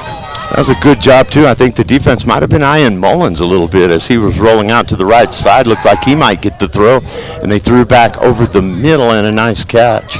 Give him 6, 2nd down and 4. And if they're going to guard Mullins like that, take advantage of it. They're almost double teaming him on every play. So run him out to the sideline and give him one-on-one with somebody else. That's one reason Mendoza was so open, and he did a nice job hauling it in. 2nd and 4 at the 25, 9:29 to go third quarter. Quick throw, snap throw from Garner out into the flat. Good reach there. Reaching out for that first down marker. And he's close. They're going to call it a first down. Give it to he was probably half a yard short, but with the reach, they give him the first down, and Tatum's in business, folks. And who caught that? Was that Ranley Kruger? No, that was Abraham Duran. First and 10 at the 21. It would be a huge lift, not only, of course, in the numbers game, but psychologically, if Tatum can go down and tie this thing up, then it's a brand new ball game for the Coyotes, who were shut out in the first half. Garner takes a snap. Pressure coming. They get him. He fumbles it. And Melrose comes out with it. Recovers. Oh, my goodness. And that is another balloon deflator for Tatum. And they've had a few tonight. They have, and that's just not what you want there. Oh, my goodness. You just got to take care of the ball. Man, that is a huge set of events right there. Tatum looked to be poised to go down and tie this thing up, and they give it up. First and 10 at the 25 for the Buffaloes. And Cardonita will hand it off to Yuri. He's got a head of steam running through people. He gets 15 on first down. And a fresh set of downs at the 40. And nobody touched him until he was getting tackled 14 yards later. Yeah, I mean, he was running with a full head of steam before the defense got there. Mark it at the 38. Everything has seemed to go Melrose way in this ball game. Man will go in motion. And Cardonita has to reverse field. The defense is there, and finally they get a big play, disrupt Melrose, and sack Cardonita. And that motion, he ran around the quarterback. Can you do that? That looked really odd. Yeah, so as long as you're moving away from the ball, you can continue moving. But if you're moving towards the line of scrimmage, it's a usually you see a man go in motion sideline to sideline. Yeah, as long as you're going backwards, you're fine. He ran a loop around the quarterback. But Tatum makes a big play on defense, a big loss there. Second down now, and 13. Yuri right up the middle. And Yuri is a big, tall kid, muscular, and it takes a couple of guys to bring him down each time he carries the football, but he's not even going to be back to what was the original line of scrimmage, although he does get positive yardage on the play, out to about the 36. We'll bring up a third down and 12, we'll call it. And a huge play for Tatum's defense. Cardonita takes the shotgun snap, fakes a handoff, throws over the middle, caught. Ball's out. And the ball Tatum gets it. And Tatum recovers. Tatum comes up with their own turnover finally. This is more like the 8-man game we're used to. You never know what's going to happen on any particular play. And usually Tatum will trade blows with an opponent, and this time they do. You know, that time you had him held up, and they went for the ball after that, and it popped out. So great defensive play by Tatum. I'll tell you, that makes me feel better. And you know Tatum's got to be feeling better after giving up a turnover, able to return the favor here. And the Coyotes will have a first and 10 at the 45. And this is a pretty exciting, low-scoring game. 8-0, but never a dull moment in this thing. It doesn't feel like nothing, does it? It doesn't. See what the Coyotes can do here. Garner back in the shotgun, fakes to Mullins, tucks it, runs. He's got blockers. Gets to the sideline, lowers the hat, and puts the hit on the would-be tackler, Cardonita. There's a flag in the middle of the field, and that's in the secondary, so I was wondering if they were going to get Garner for going helmet to helmet. No, they're going to call it a holding on Tatum, but that was 8 yards downfield. Yeah, not even really associated with where he was being hit over here. Well away from the play, as they say. But a penalty, again, at a very inopportune time. You know, the advantage of that one, though, is it only backs them up 2 yards because it was so far downfield. Yeah. So that 10 yards, it's still first down. It's first and 12 now instead of... Yeah, could be worse. You're right. Puts the ball at the 47, so Tatum is still in Melrose territory here. But again, after having a head of steam, they had a drive thwarted by a turnover. Now have to get the engine running again. First and 12 at the 47. Duran and Mendoza to the near side. Only receivers on this play. Garner's going to throw to Duran. He knows he can outrun the defense.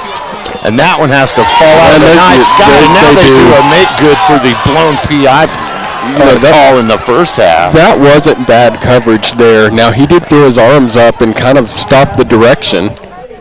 But we had a blatant non-call in the first half. We did. And Duran was involved there, too. So this one is pass interference. That will help the Coyotes' cause. That'll make an automatic first down for Tatum.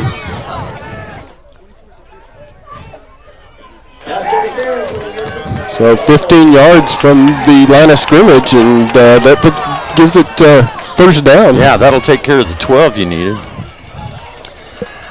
So, just a couple of things going Tatum's way now. Maybe it'll tip the scale back to the other side. 1st and 10 at the 33. Halfway through the third quarter of the 8-man championship. Garner takes a high snap, tucks it, runs. He's been able to get good yards running all night. First down and more.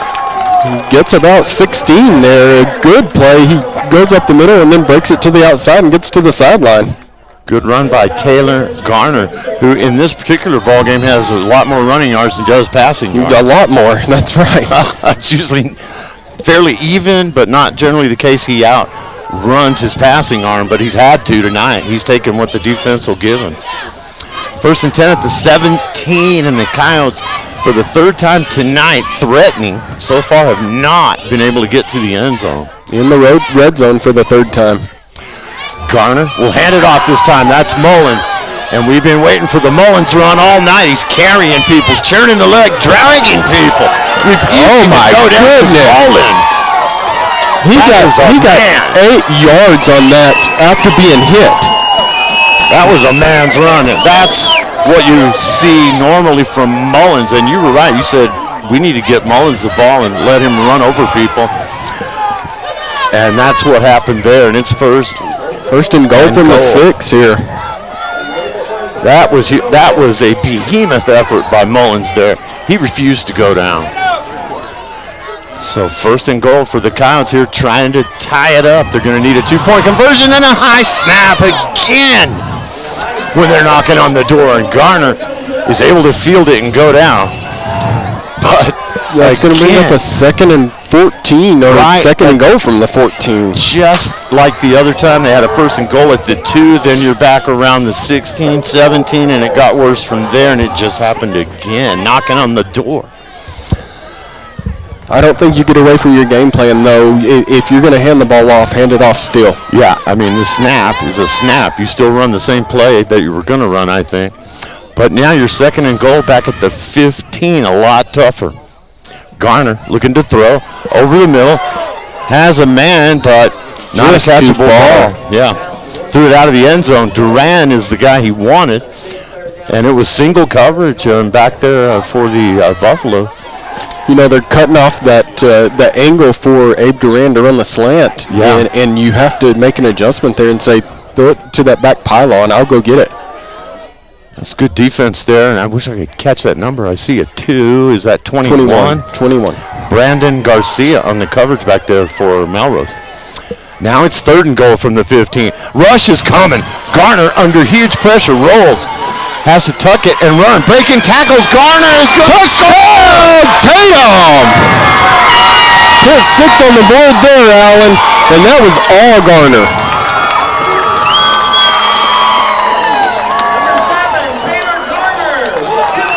I'll tell you, he did take what the defense would give him there, and he was determined to score, and he takes it in. That's a huge play because you're already behind the 8 ball when you get another high snap. Knocking on the door of the goal line, but he recovers from it this time. Well, now you get to put your 2 running back system in for this 2-point conversion. Very important 2-point conversion. A huge 2-point conversion. Mullins takes the direct snap, buries his head toward the goal line, and he's in. Tie it up there, Allen. And we are tied 8-8, and it's a brand new ball game, folks. Tatum has come back to even things up on the scoreboard with 4:55 to go here in the third quarter of the Class 8-man championship game. We'll take a break. You're listening to Tatum Coyote State Championship Football on HobbsAmerica.com. YouTube channel and Z94 KZOR.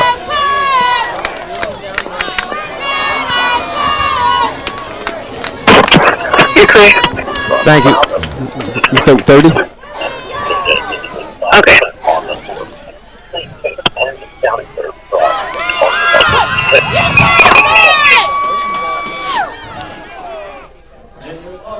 You have 10?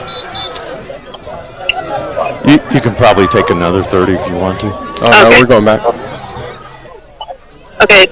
2, 1, you're on. And we are back. Tatum getting set to kick here. 4:55 remaining. Garner is going to kick this one. And they will huddle up there, and it's new life for Tatum. That takes a lot of the burden off shoulders now. And really a large part of that was due to the effort by Mullins. I think he inspired the team, carrying people the way he did. Everything looked different after that moment. And Garner to kick it, and he's going to pooch kick this one, and it will be taken around the 25, and they're going to hand it off, a little razzle-dazzle. They fake the handoff. And coming to the near side is number 12 out to midfield on the carry is Jaron Bruce, but there is a flag. Blocking the back right here, and it was pretty blatant, Alan. And that's going to go against the Buffaloes, and that negates a big return on the fake handoff and the keeper. And it's pretty well. I'm not a big fan of razzle-dazzle on the kickoff, but that worked pretty well as Jaron Bruce faked the handoff to a teammate, kept it, but you get a block in the back that's going to wipe that out, and that benefits Tatum. That's going to back them up pretty well, considering they would have had the ball near the 50. Now you're back at the 30. It's a big play, and for Tatum, you can't bite on fakes right now. And the Buffaloes now not in charge. They were in charge the whole first half. It's even up now, and that'll be a keeper by Cardenita. Really only a short gain. Now the defense is fired up. Kruger and Harris there. And Harris, yeah. So good defensive play by Tatum there. 2nd and 9 for the Buffaloes at the 31. Melrose hurrying up here, though. 4:25 to play.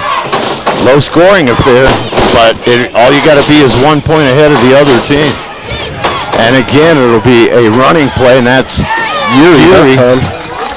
And he is out across the 35 there, right?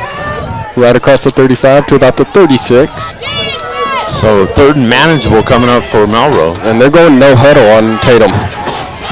Trying to pick up the pace. There's no real reason for it other than to just throw the defense off and make them be set and not able to make any substitutions. Long snap count here. Ball is mishandled on the ground, and Yuri has to just cover it up, and that's a big loss. Well, and that's the problem with not huddling and resetting everything every play. So finally, Tatum gets Melrose to make a bad snap. Yeah, and I'm thinking that we have just witnessed a swing in the momentum. Now, Melrose, it's got to be getting in their head a little bit, and Tatum has now thrown all the garbage away, and they're fired up here after tying the game up. Buffaloes are going to have to kick this thing. 4th and 17. And the kick is good. It flies off his foot, but is headed toward the sideline. It's going to be hit out of bounds near the 40-yard line of Tatum, and it depends on where they're going to mark this And thing. he's walking back the other way. Yeah. 45. And it's more or less a judgment call of where the official sees it cross the sideline.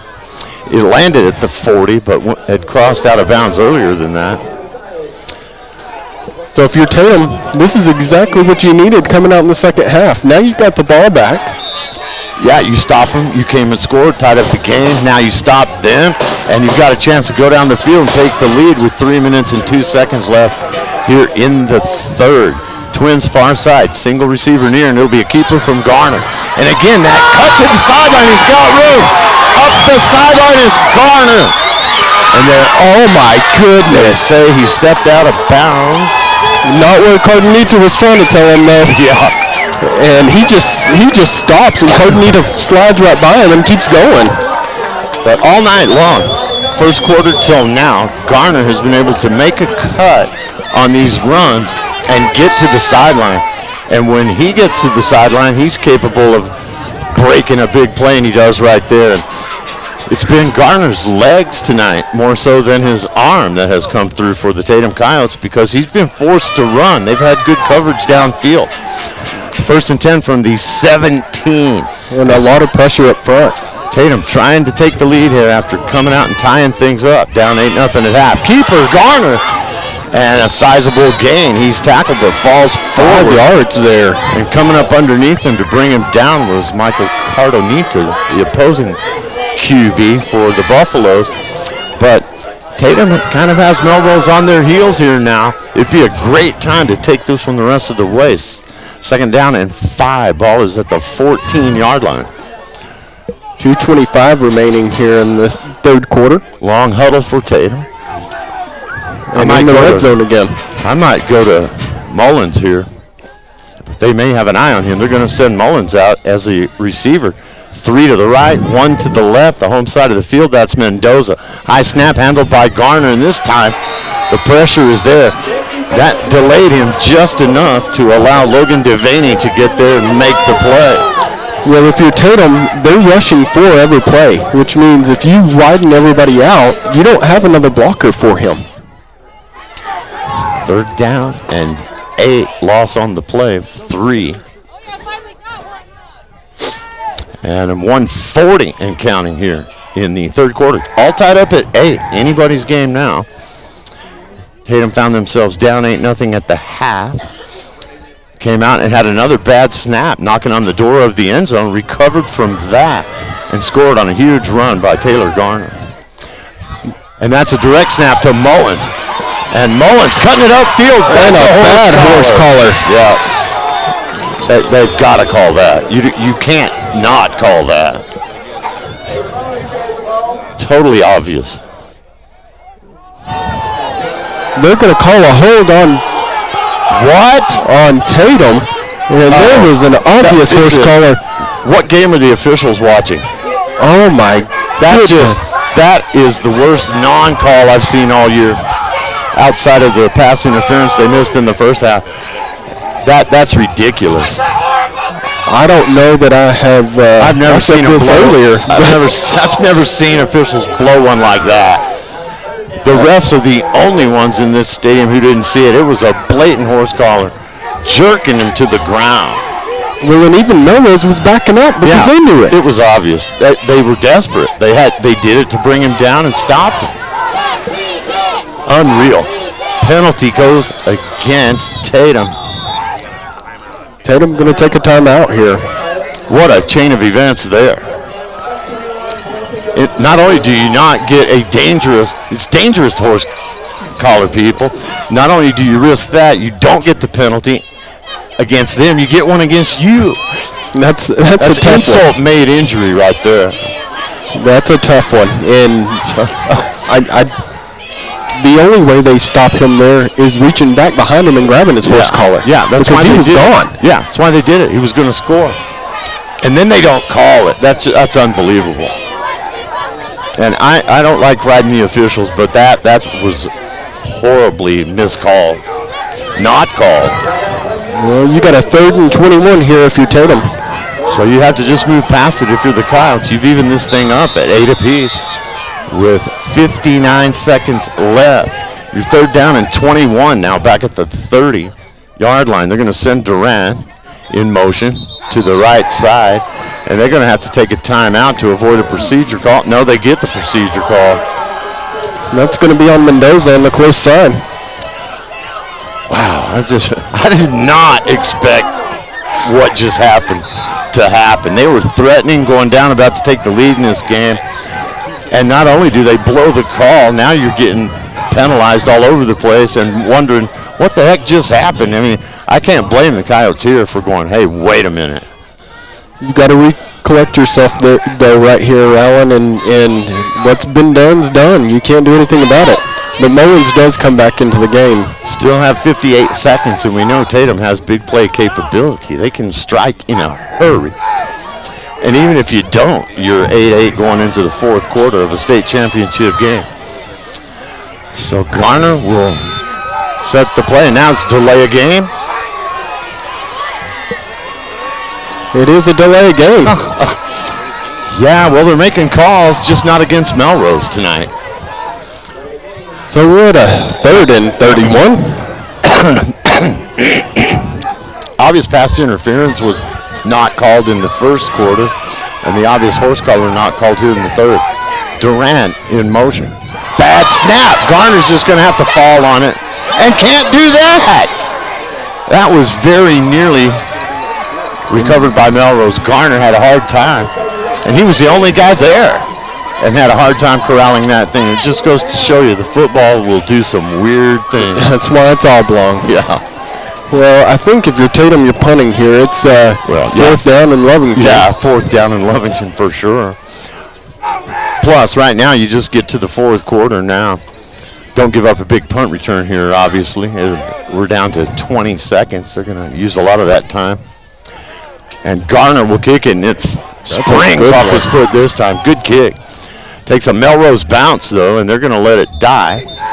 And so the Buffaloes will have it with 16 seconds left, and they're going to be at their own 25. But after a pretty eventful third quarter, not only because of what happened, but because of what didn't happen in terms of missing a horse collar tackle on a play that might very well have been a touchdown for Tatum. He had broke it open, that's for sure. Defense has got to step up here, though. Yeah, and 16 seconds is what the Buffaloes have to work with. They go to Uri. He's got a huge hole, and just bowling over people is Uri, taken down from behind by Harris, Sam Harris. He had a head of steam right there. He just was running over people, and Big Sam Harris had to tackle him from behind and ride him to the ground. And Tatum's going to add a 3rd lineman in here, but this will be the end of the 3rd quarter. So we get it in the books, and we have seen some things we never thought we would see in a Tatum football game tonight, but it's tied at 8. So nothing has been decided. We head to the 4th quarter of the 8-man championship on One Radio Square Sports, HopsAmerica.com, Tatum Sports YouTube channel, and on today's Best Music Mix, Z94, KZOR. You clear? Thank you. How much time do you guys need? Probably 30 probably. 1:30? No, just 30. Okay. That's 10. Thank you. Join our 360 and deleting our amazing discount students. 3, 2, 1. All right, we are back, and we're down to it now. 4th quarter that is underway. Here's Patrick Alexander. Melrose going to come back out in the I formation, and they had a lot of success in the first half with it. Snap taken, he hands it to the running back. Ball's on the ground, and it looks like Melrose is able to get right back on it, but it's going to bring up a 2nd down and 10. 44, Cy Draper, whose name we haven't called, is able to recover that. So if you're Tatum, just keep him bottled up right there, and on these I formations, they've run everything between the tackles. They're going to have one in the backfield, and worry about taking the snap. He takes the snap, he hands it going across. And that's Uri. He breaks free, he cuts up field, and he's got some extra yards. And he gets 17 on it, so a 1st down for Melrose. And I'll tell you what, this Uri kid, number 11, is able to get up to speed quickly. He is running with authority. I mean, he's steamrolling. He is, and he's seeing the holes, so he'll get through a hole and then run over you. Yeah. All right, Tatum's got to put the clamps on him here. Ball at the 38-yard line. Tatum's 38-yard line. And they come out in the I formation, Melrose does. Take the snap and then toss it to the close side. He cuts upfield, and they had a good tackle there by Hayden Mullins. He goes low and takes him down. I'll tell you, it's in a lot of ways, it's been a one-man show. The Uri show tonight. On the ground. We saw Cardenita have a similar game a month ago. Yeah. But it has been all Uri for Melrose tonight. That'll bring up a 2nd down and 7.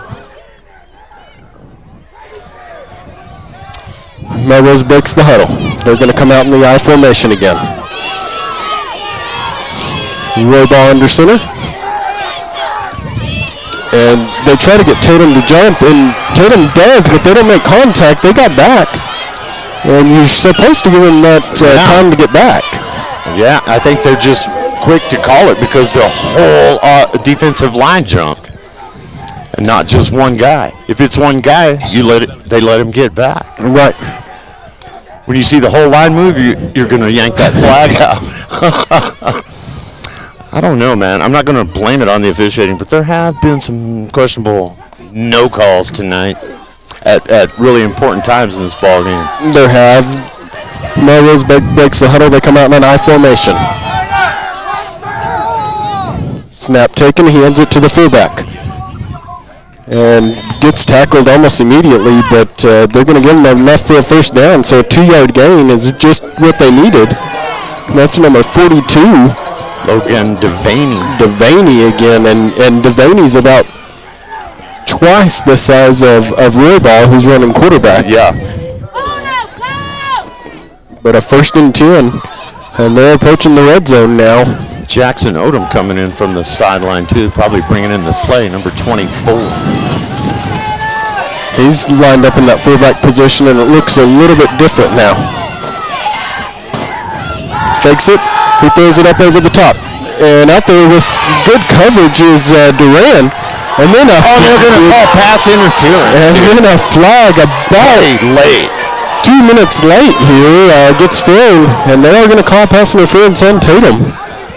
I'm just really not impressed with the officiating tonight. And it is going to be pass interference on Duran. That's just, when you're not calling obvious horse collars and such, and everything seems to be going against Tatum, you've got to start asking yourself some questions. That's a tough one. And if you're Tatum, you just got to buckle up your chin strap and go to work here. Yeah, because we saw how big 8 points was in the first half when it was 8-0. Now it's 8-8 and threatening. Melrose in the wing formation. Snap taken, misdirection. They bring it to the close side, and that's going to be Yuri running the ball, and he runs hard. Tatum is able to gang tackle him after a gain of about 5, but that moves him inside the 10. He's dragging people the whole way. Always keeps the legs moving. And 11 will help up 11. Mullins helping Yuri up right there. And Mullins knows all about that, carrying people while you're running. Because he does it too. He does it often. So we got a 2nd down and 5 here, and if you're Tatum, just hold him here. Hold him here. 9 minutes remaining. And Melrose makes a big shift from the left to the right. Come out of the shotgun. Royball hands it to Yuri going across. And he cuts it upfield and right near the goal line, but going to be short. It's going to be a first down. You just hold your breath when he's that close to the goal line because he's always moving forward, number 11, Yuri. So it's going to be a first and goal from the 2. And Tatum's going to have to step up here. But Yuri's coming out of the game. Yeah, he's taking some licks amongst all those hard runs that he's made. He's just tired of. He's got his bell rung right now. Helmet is off. So Melrose is going to come out in an I formation. I apologize, they're in a shotgun here. They just shifted the whole line of scrimmage to the right. Ball takes a snap. He hands it to 24 right up the middle, and nobody there for Tatum. And Jackson Odom. 6 on the board for Melrose. That's a huge score. You still have time if you're Tatum, but this 2-point conversion, being able to stop him might be important. It could be very important if Tatum is able to score and win this thing by a 2-point conversion. And there is a ways to go. 8:22 left in the 4th quarter. And they're going to line up in the same formation, same shift to the right. Royball takes a snap. He hands the same exact play. And Tatum stops him at about the 1-foot line. And that is a huge stop for Tatum. That is huge. And they say no, he does not get in. And a good stop by Tatum because that's going to make it a 6-point game. With 8:22 remaining in the 4th quarter here, Tatum with a big 2-point conversion stop. Yeah, huge. And you've also got to think that both these teams have big play capability. We might not be done with the scoring yet, but it is better to be down 6 than 8 here because you don't see field goal kicking. So Tatum, they have to score if they're going to win this thing, and then you have a shot perhaps to go up by a very important 2 points. You know, we've seen Tatum be haunted by 2-point conversions earlier in the year, so it's Watch nice him win to a state championship by making one. Wouldn't that be ironic? Yeah. I'll tell you, though, this has been like reading a bad novel for Tatum. Every time they seem to get something going, momentum going their way, something very weird happens. You know, that third quarter to me was all Tatum until it wasn't. Yeah. And by nothing that Tatum did wrong. Right. That's what I'm saying. This stuff keeps coming at him. And, you know, I'm going to give the officials benefit of the doubt. Maybe they didn't see the most obvious horse collar ever in a game of football. I'll give them the benefit of the doubt there because everybody else did. And that was a huge play. You're knocking on the door. You're about to score when that happens. But you can't worry about it now. Melrose kicks it, and it's going to go to the up man. He runs it straight upfield, and he's got some space. Takes it down the sideline and gets across the 50. First and 10 for Tatum from the 45-yard line of Melrose. So a great return for Tatum. Big, huge return. And who was that? Tyler Graham. Was that Graham? 33. Great return there for Tatum. So Tatum in business already. And Tatum comes out to and they're going to call it at the 48, but nonetheless, Tatum trips to the right, one to the left. Snap taken, takes it himself right up the middle. Gets about 4 yards, and, you know, 4 times 3 will get you 12, and that's a first down. Fair enough, and a good job falling forward, gaining an extra yard or 2 with the keeper there, Garner. He has run the ball more tonight than in any game we've seen all year. He's typically handing that one off. Hasn't had a lot of opportunities to throw deep downfield. The one big one to Duran in the first half they couldn't cash in on. But, man, he had a great run for a touchdown. He did. Well, and it was all him. There was nobody out there for the offense to help him. Twins to the right, one to the left. You got filled in the backfield with Garner. Garner takes a snap, and pressure's on him already, and the ball comes out. And no, the ref's going to say he was down. Good thing. Down by contact. Man, it's getting chippy out there. There's an injured Coyote. He's able to get up. One of the big linemen has had a bad ankle after that play. Very slow getting up around the 30-yard line. He gets back to the huddle. So a loss of about 10 yards there. But it's getting to be desperation time here, and both these teams are throwing out everything but the kitchen sink in terms of effort on these plays. And there's a state championship going to somebody That's here. right. So Tatum comes out with twins to the right, one to the left. Garner takes a snap. He gets around the rush, looking downfield, and then just stumbles out of bounds. Yeah, it's been tough for him to find men downfield open all night. You have to credit the Melrose pass defenders for some of that. So that's going to bring up a 4th down, and it'll be 4th and about 22 now. And it's number 99 you see hobbling to the sideline right there, and he has definitely got distress on that ankle Tanyan Lambert. So Tatum sets up to punt this one away with 6:35 remaining. That one fizzled. That drive fizzled on him in a hurry. Sure did. You had great field position. And a kick right down the middle. Cardenito steps forward to return it and just goes down. He was about to get hit by Duran, and he just goes down to avoid that.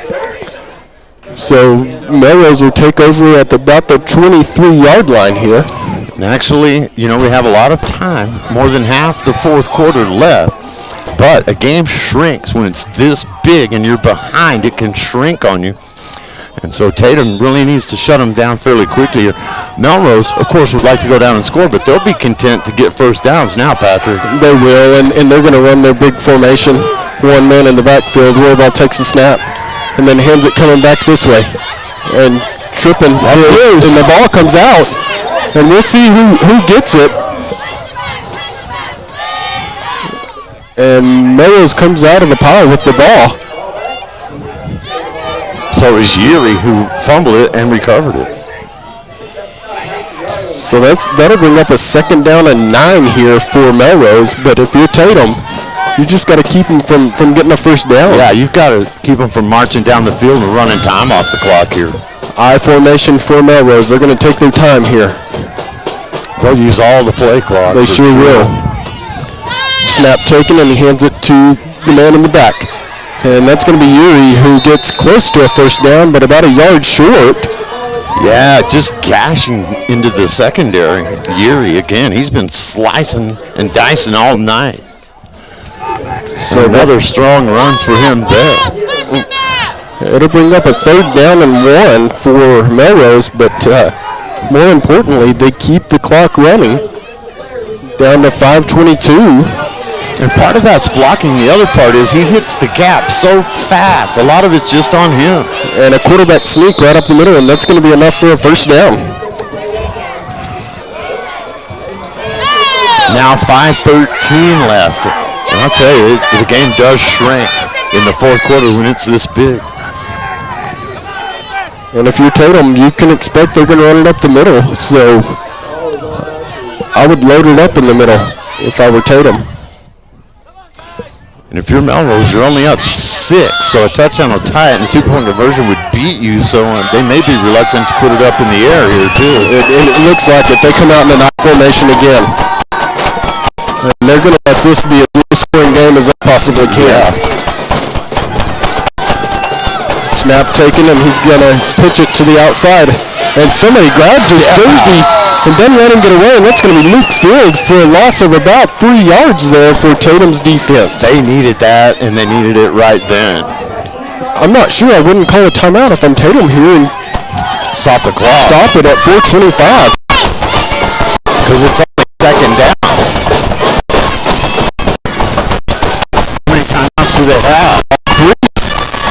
Yeah, I would have put one there. Melrose comes out with 1 man in the back, Yeary. But take the snap under center.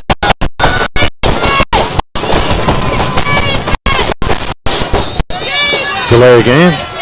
And they're going to call a false start. Yeah, false start.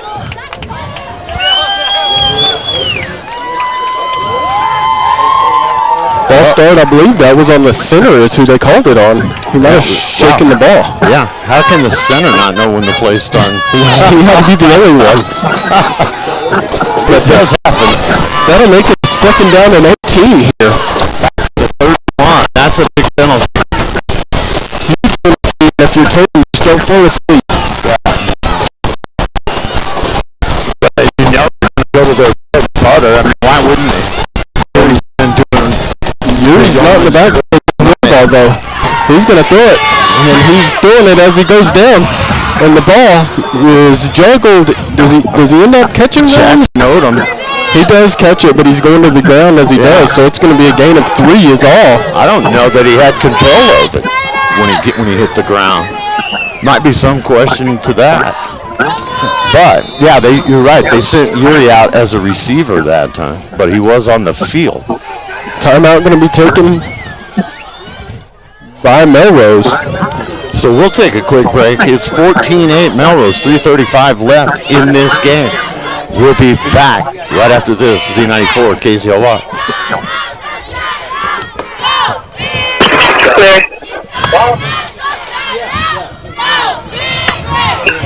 How much time do you guys need? It's a 1-minute timeout. Yes. Yeah, go ahead, take one. Okay. Yeah, man, we were 6:30 on the clock. Now there's 3:30. Look how quick that went. Hey, Alan. Yeah. Whenever y'all get excited, y'all are blasting a little bit on the stream. Okay. So, just if you can, turn yourself down a little bit. Okay. Thank you. Okay. 15. 10. 5. 3, 2, 1, go.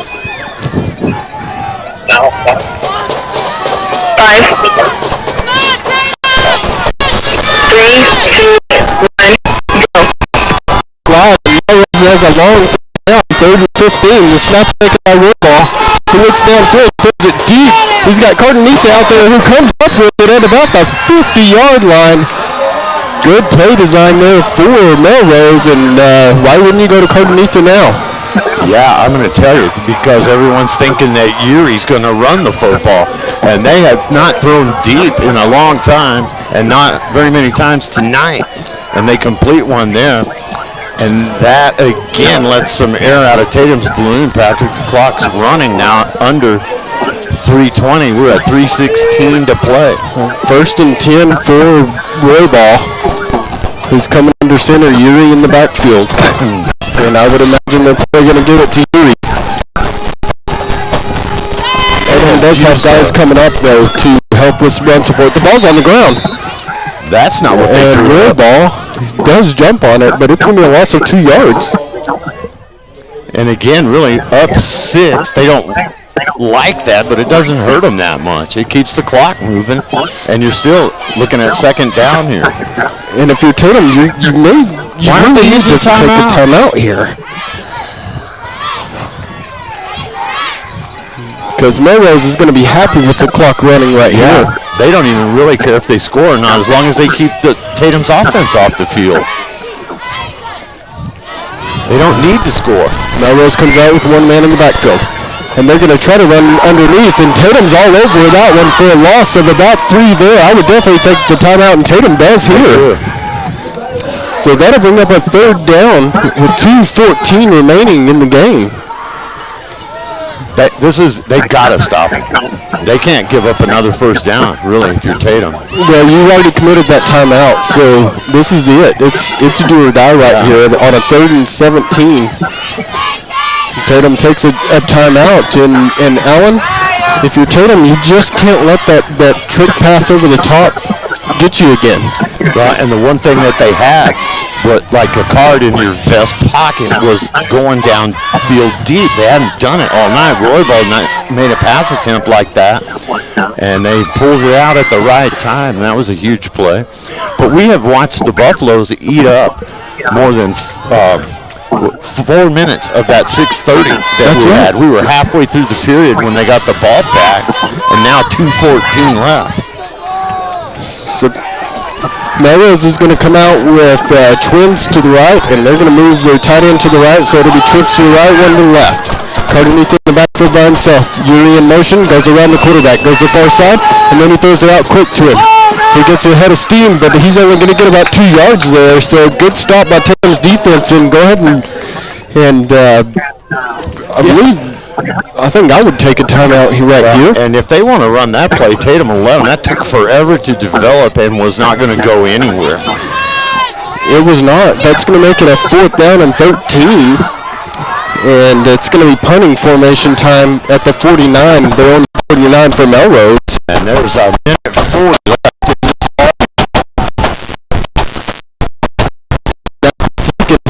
And he punts it away from Mullins, which means that it wasn't much of a punt. They're going to have great field position. They're going to be close to the 40. They should be real close, 30, 35, somewhere in there. Yeah, because it sailed out of bounds long before it hit. And he's going to call it at the 30, so 1st and 10 for Tatum at the 30-yard line. I think it's kind of a bad spot. I think it should be more around the 35 where it went out of bounds.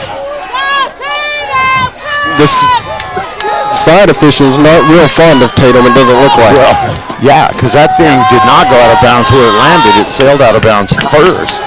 So Tatum's going to come out twins to the left, twins to the right. Garner takes the snap. He looks downfield. He throws it quick to the outside, and Mendoza's there.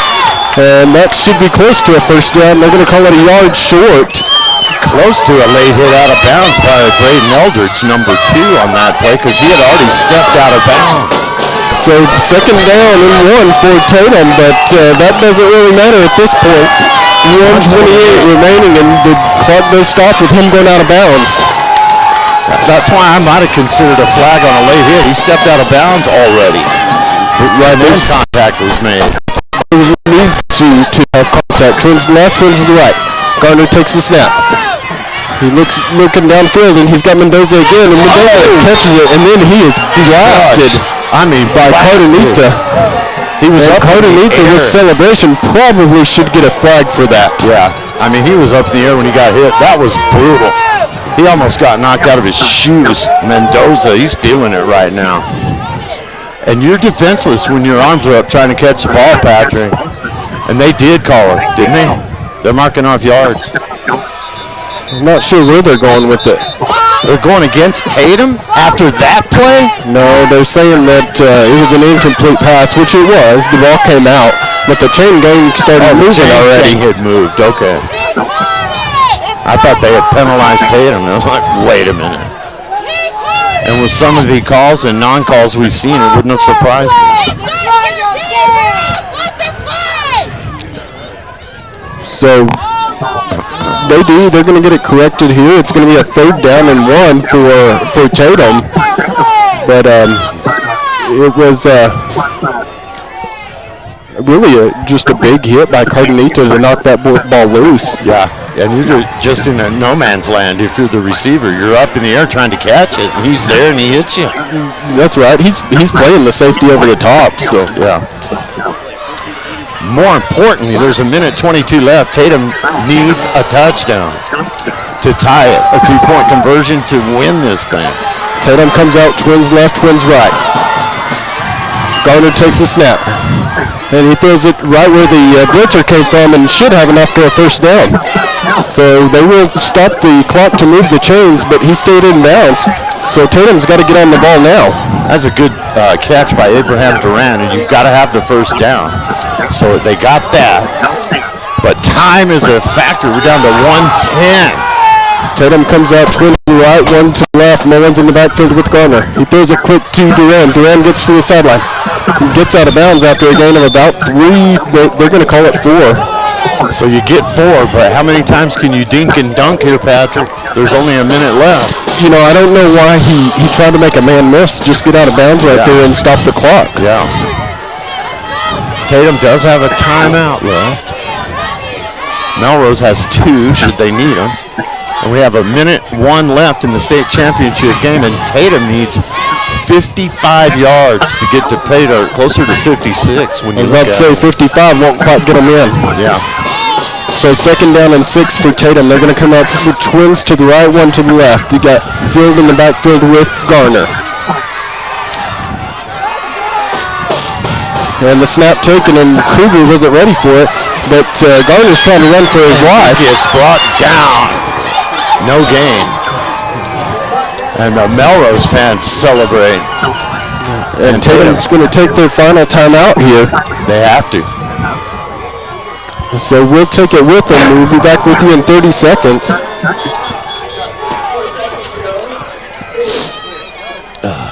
Clear.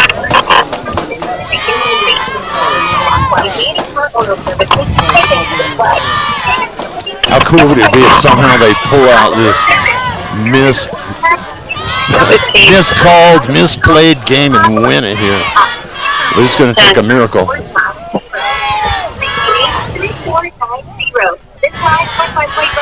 3, 2, 1. Back live in Tatum, Allen, and we've got a 3rd down and 10. And if you're Tatum, get the 1st down first, but then you've got to start looking deeper. Yeah, and I'll tell you what, man, even if you don't get it, you've got 2 plays, basically. You've got 3rd down and 4th down to cover a long way and get to the end zone. But it could happen. It could happen. It's 8-man football. And it's been a wild one for Tatum. Things have not gone their way. I'd love to see him pull it out on a miracle play here, Patrick. Tatum runs twins to the left. Snap taken by Garner. Garner's looking downfield. Nowhere to go. He tucks it and then throws it underneath. And to nobody. That would have been tough. 2 defenders between him and the intended receiver, and he had to go low with it. Wanted Duran. Just past midfield at the 45, but unable to complete it. And now you got 4th down. 4th down and 10 and almost 11 here. And if you're Garner, you've got to give your guys a chance at least to catch a ball here. And that one was just almost impossible to complete that pass. But it's all he had on that particular play. Melrose has done a good job covering receivers for Tatum tonight. Twins left for Tatum. And it's going to be a false start on Tatum. The snap doesn't come out in time. That is going to kill you. So that's going to make it a 4th down and 15. And if you're Tatum, 48 seconds remaining, you don't need to be backing up.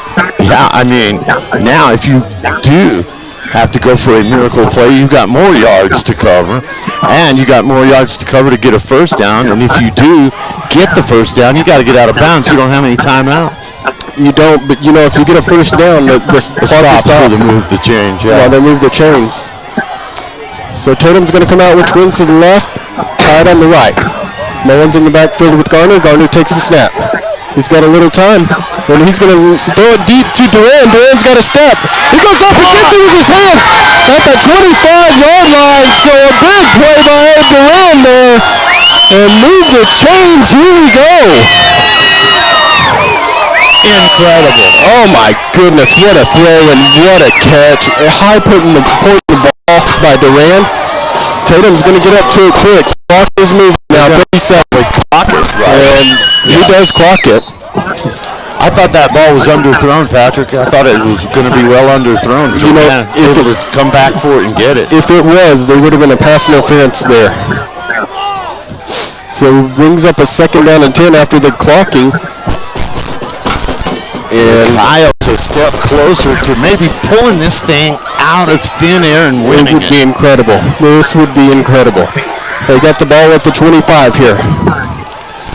Tatum's going to come out with twins to the left. Kruger tied on the right. They throw the quick out to Duran. Duran spins to the outside. He's got some room, and he goes out of bounds. After a first down, that's going to move it down to the 13-yard line. And if you're Tatum, you're in business. 29 seconds remaining. Unreal. Gotta like 8-man football. I mean, nothing's gone their way, and they still have a chance to win this at the end. And Melrose is going to take a timeout here. And their fans are on their hands across the way over there. Oh, my goodness. The Melrose crowd cannot believe it. They're stunned that Tatum was able to get down the field here. This game looked like it was over. It did not too long ago. But if you're Tatum right here, man, you've got first down from the, what is it, the 13? First and 10 from the 13? Yeah, 13, 14. You've got 4 plays to go to the end zone here. So you don't have to get it on the first try. You don't, but you do have to be out of bounds or get up on it quick. Yeah, no timeout, and you got to be careful with the ball. You can't turn it over. You cannot turn the ball over. You have no more chances here. All your chances are gone now. And you got to be careful running the football. You got to get out of bounds if you do. Tatum twins to the left. He fakes it and then tries. That should be an incomplete pass. He goes forward and the ball comes out. So they are going to call him an incomplete pass. Garner signaling that his arm was moving forward. And it was. But sometimes when you try to hold that, they'll call a fumble. That ball, the clock should have stopped here. Yeah. They're going to have to reset that clock. They are. So the clock's showing 16 seconds left, but they're going to add back up to 22 back on it. Man, this has been a weird game and yet nail biting. Oh my goodness, this is an exciting one, and we're going down to the very end here. 22 seconds remaining, 14-8. Melrose on top, but Tatum is in the red zone again. He's got a 2nd down and 10 from the 14. And Tatum's going to come out with twins to the left, Kruger tight to the right. Mullins in the backfield with Garner. And Garner takes the snap. He looks for the slant, and then he throws it over the top. And he's got Duran! Touchdown! Tatum! Oh my goodness! Abe Duran goes up and brings it down. Now you're a 2-point conversion away from taking the lead with 16 seconds left. The 2-point conversion, one of the only weaknesses Tatum's had all year, and they corrected it the last couple of games. They sure did. Who would think that the state championship's going to come down to a 2-point conversion? It is right now, and Tatum's going to come out in a swinging gate formation. And Mullins takes a snap, and then he pitches it to Field, who tries to get in, but he fumbles going out. So Melrose is able to stop him from getting in with 16 seconds remaining. It's 14-14 here. And we will take a 1 minute break here as we get ready for the kickoff. We may be going to overtime here.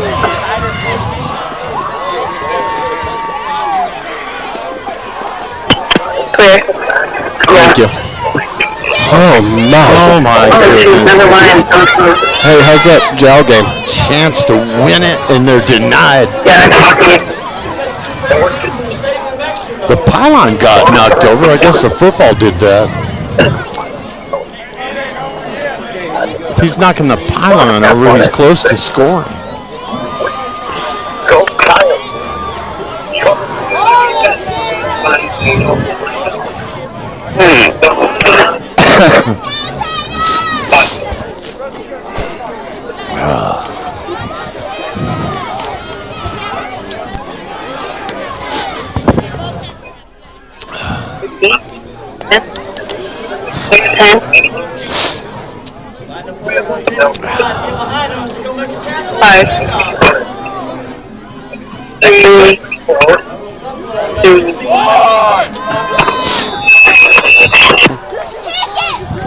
Back live in Tatum, and Garner's got the ball set up to kick it away.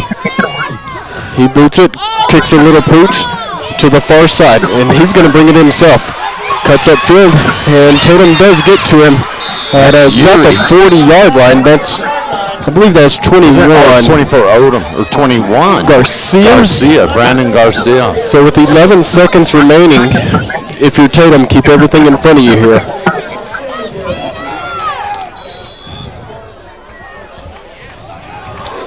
Melrose is going to come out in an I formation, but if you're Tatum again, don't let anything behind you.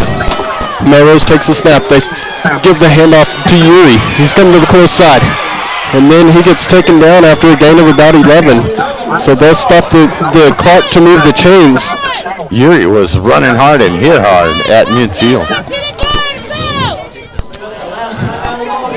So it's So they'll take their timeout. 5 seconds left here in the fourth quarter. You know, you might as well take a shot at the end zone here. Why wouldn't you? You got nothing to lose. The only thing you have to lose is an interception that comes back the other way. If they get an interception. But a great play to tie this thing up. He hit Abraham Duran in dramatic fashion. And really, with very little time left on the clock, that was just a huge series of events that got Tatum into the end zone, only to be denied on the 2-point conversion, and it was very close. Oh, it was within inches of field getting in there. But this is a game of inches, so you can be inches short or inches long. Been a good one. Want to thank Danny's Hot Oil, East Pumpkin, LLC, Norley Hospital District, Tatum Clinic, First American Bank Lexington, IPS Incorporated, Lasco Construction, R360, Tatum School, Now Pharmacy, and Legendary Services. I'll tell you what, our sponsors are great. They're getting their money's worth on this one. They sure are. You couldn't ask for a better one here. And so Melrose is going to come out with Cardenito wide to the right. And Royball under center. One man in the backfield. And Royball loses the snap, and the ball's on the ground. And Mullins picks it up, and he's taking it the other way. Mullins at the 10, 5, touchdown Tatum, and look it's over. That's how you win the state championship. Holy cow! People are Holy cow! Royball loses the ball out on the snap. If the ball's on the ground, Mullins picks it up, spins out to the sideline, and takes it to the house. I can't believe what I just saw. Unbelievable. I don't even know what to call it. I thought we were on our way to overtime. I think everybody thought that. And he picks it up and takes it to the house, and we're waiting to see if there's going to be any kind of ruling on this play. And that's a touchdown without any doubt. Don't tell me they're not going to call it a touchdown. The ball was on the ground. Oh, this is unbelievable. You can't even talk about this. They've blown call after call. This cannot happen. This can't happen. There's nothing to call here. There's no He picked call. it up. Ball is fumbled, picked up, taken to the end zone for the score. These officials have done a really horrible And job. they are giving Coach Satterwhite the news, and oh my What did they goodness. call? I don't know what you can call there. They're saying that his knee was down. Fumble. They have blown 3 calls tonight trying to take this game away from Tatum, and they literally took it away from him right there. I can't believe this. I'm not sure what to even say right here. I don't know that there is anything to say. That was horrible. The ball was on the ground. Mullins walks up, grabs it, spins it out, and goes. Yeah. The ball was obvious fumble. He was still up and running when he lost the ball. And still, again, I'm not even sure what's going on right now. Nobody is, but it seemed like everyone was milling around on the field after they scored. They called it an inadvertent whistle. An inadvertent whistle after not calling horse collars, not calling pass interference. Tatum wins on an incredible turn of events, and they take it away from him because one of these idiots blew his whistle At the wrong time, and I'm not real sure what's going on here. I didn't see Melrose react to the whistle, did you? No, they were chasing it down just like anybody else would have. That's just awful. And they're going to put 5 seconds back on the clock, even though that one was taken with 6 seconds. And Melrose is going to take a knee here and go to overtime. That is the biggest ripoff I have ever seen in a football game. Well, we're going to get extra time here, and let's, for Tatum, let's take care of it right here. So we'll take a timeout with them and be back with you shortly from KZOR, HobbsAmerica.com. I'm Patrick Alexander, Alan Scott here.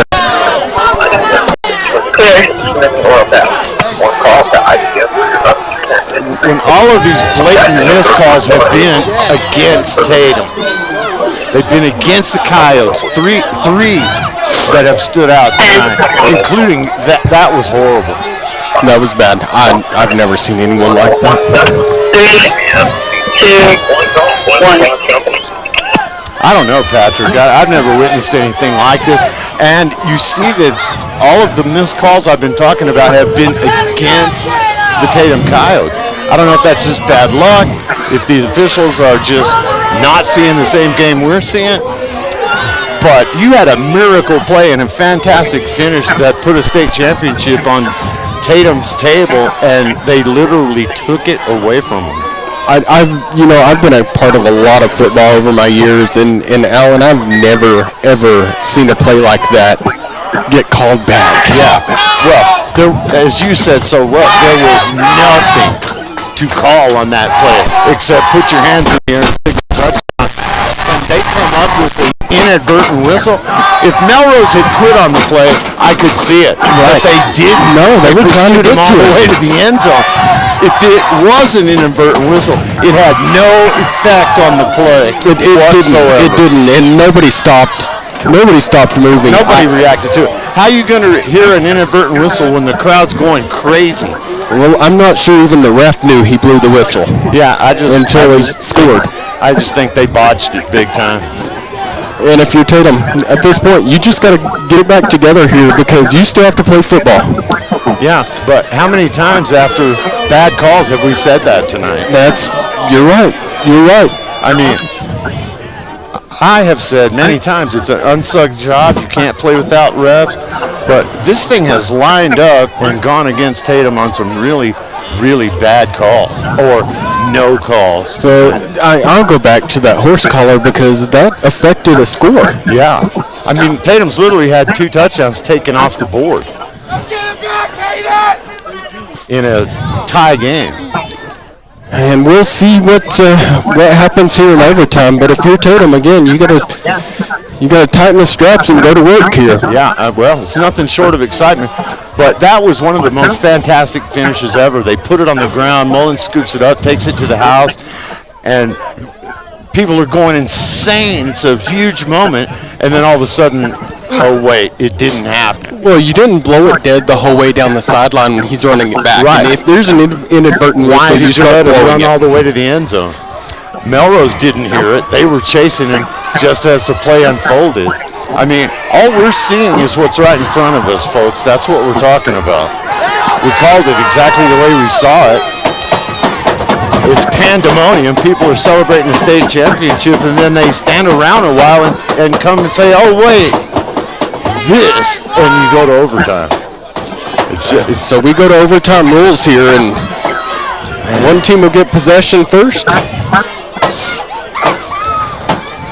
And it looks like Tatum will have the first possession.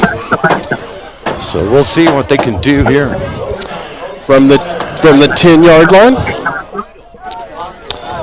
Tatum takes possession. You may direct snap this to Mullins. You are, because Garner's not even out there. So Field and Mullins in the backfield. Mullins takes a snap. He cuts up field. He's got some room, cuts it up, and he's going to get in. Well, I thought he got in, but he got to about the 2. I thought he got in, too. It's a good stand made by the defensive front for the Buffaloes there. To bring up a second down and 2 is what we'll call it. So they go to alternating possessions They now do. instead of playing another period. In 8-man, you do. So Tatum's going to come out with one wide to the right, one wide to the left. Mullins and Field in the backfield together. Mullins takes a snap, cuts it upfield, and he's going to get in that time. So Tatum scores. So they take the lead. First time tonight they've taken the lead. 20-14. And they can still win this thing, and it's still going to be sweet. But, man, they crushed a storybook ending with the way that end of the game went. I don't know that I've ever seen one quite like that. Yeah. But the good news is they're up 6 now. You got first blood, and that does matter. You've got to get this 2-point conversion in. Then you got to stop the Buffaloes from scoring. Mendoza runs a play in from the sideline. We're going to leave Mullins and Field in the game. We're going to run tight to the left and one wide to the right. Mullins takes a snap. He's going to go behind Field. Cuts to the outside, and he's in. So Tatum takes a 22-14 lead. Wow. The irony of all that, you do it, and you take the lead now without your quarterback, Taylor Garner, on the field.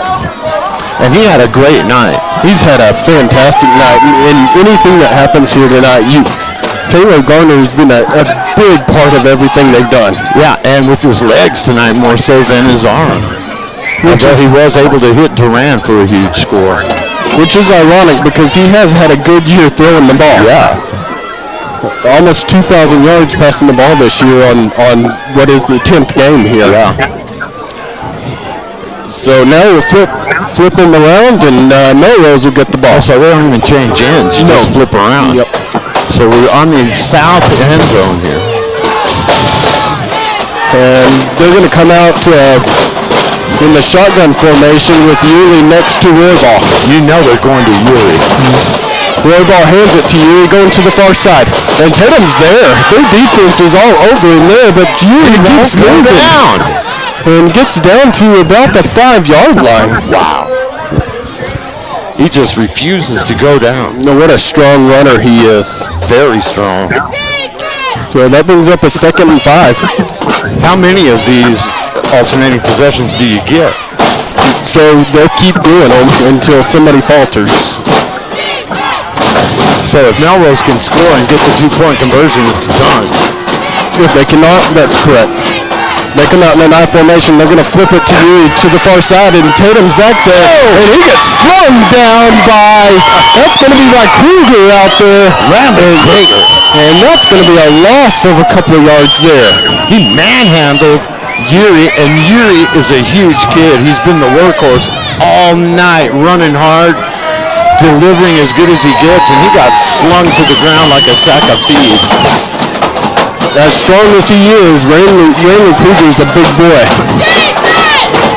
So they're going to come out in the I formation.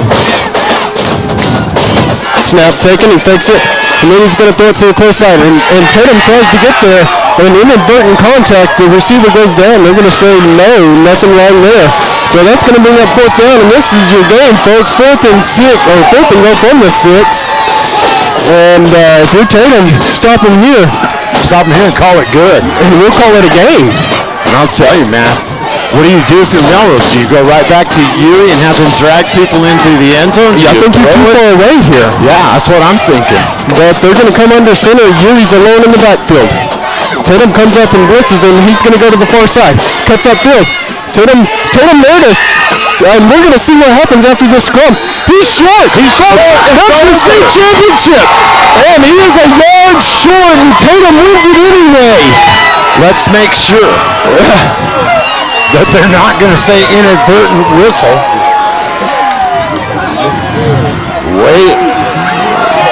And that is the ball game, folks. Tatum Coyotes are state champions, 22-14 over the Melrose Buffaloes after having a storybook ending taken away. You go to overtime, alternating possessions, they take it in, and actually win the game on defense, Patrick. Bittersweet, isn't it? Yeah. I mean, my goodness. I mean, there were some moments in this game, some ups and some downs and some weird things I never thought I'd see.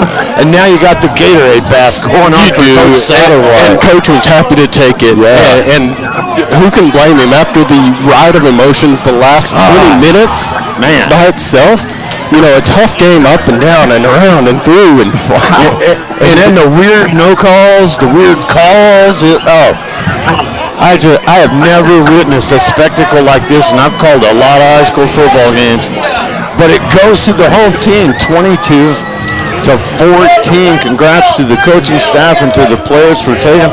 A whale of a year, and now they wind up with back-to-back 8-man championships. you know, and that's hard to do at any division, any time. But, you know, this is a really, there's a lot of seniors on this Tatum team, and boy, it's going to be hard to watch them moving forward without those guys. It will, but they're going to have a good taste in their mouth even after all of the adversity they had to go through tonight. They come out on top in overtime, and we're going to take a break and come back to wrap this thing up. But the Tatum Coyotes are your 2021 state champions in 8-man football over the Melrose Buffaloes, 22-14. You are tuned in, HopsAmerica.com, Tatum Sports YouTube channel, and today's best music mix, Z94, KZOY. Clear. Okay, take what you need to be caught up, and then we'll wrap this thing up. Okay. Wow, that was just wild. Just craziness.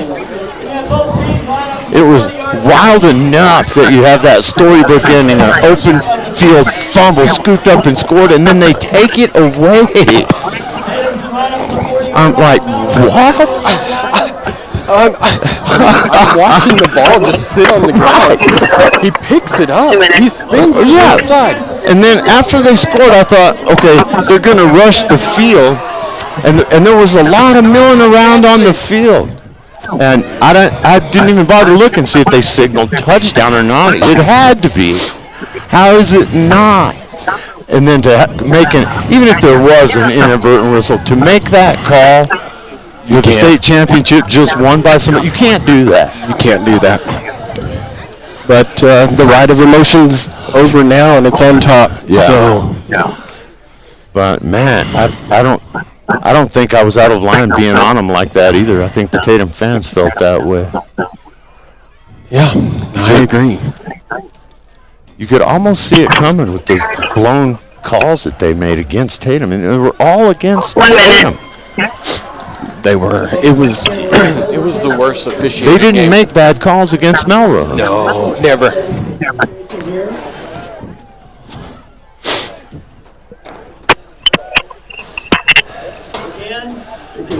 Tatum Coyotes line up the 40-yard line on one side, and we have the Buffaloes line up on the 40-yard side, please.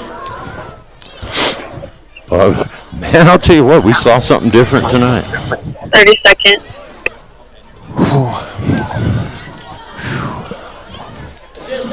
That was just absolutely weird. That was strange. Tatum shut out at the half. Very low scoring. They come back to tie it. There's a bad call here and a bad call there. Man. A big play. Yuri running all over the place. 2, 1. And we are back at Herb Potter Field, just relishing in the weirdness of this ball game and how it went, and how things played out, and how Tatum came back to pull it out. We had this thing predicted, Patrick. I said, watch them win it on a miracle play. The irony of the 2-point conversion, which haunted them earlier in the season. They're ahead. They win the thing, and it's taken off the scoreboard, man. You know, you talk about weird plays, and it was 2 weird plays, right? You have the weird play where he picks up the ball off the ground, takes it to the house, and scores. But then you're able to stop Melrose from 10 yards out on 4 plays? And they hadn't been able to do that all night. All night. Yeah. Just strange football. But, man, what a way to win it after dealing with all of the things that happened, good and bad. It comes down to defense and stopping a guy who literally had been shredding them all night. You find a way. He was dragging guys after being hit. He's a strong kid, ran hard all night. The defense was able to come up stronger than he was and kept him out of the end zone to seal the victory for Tatum. It was incredible. We're watching the trophy and medal presentations going on right now. And wow, I tell you what, man, after all of these years, this is what keeps me coming to games, calling games. Just when you think you've seen it all, and I've seen some weirdness, you get something like tonight. You know, I'm speechless right now, and I don't even know what to say because my emotions calling the game on the Tatum side here. Yeah. For the last 20 minutes have been up and down the whole time. Mine too.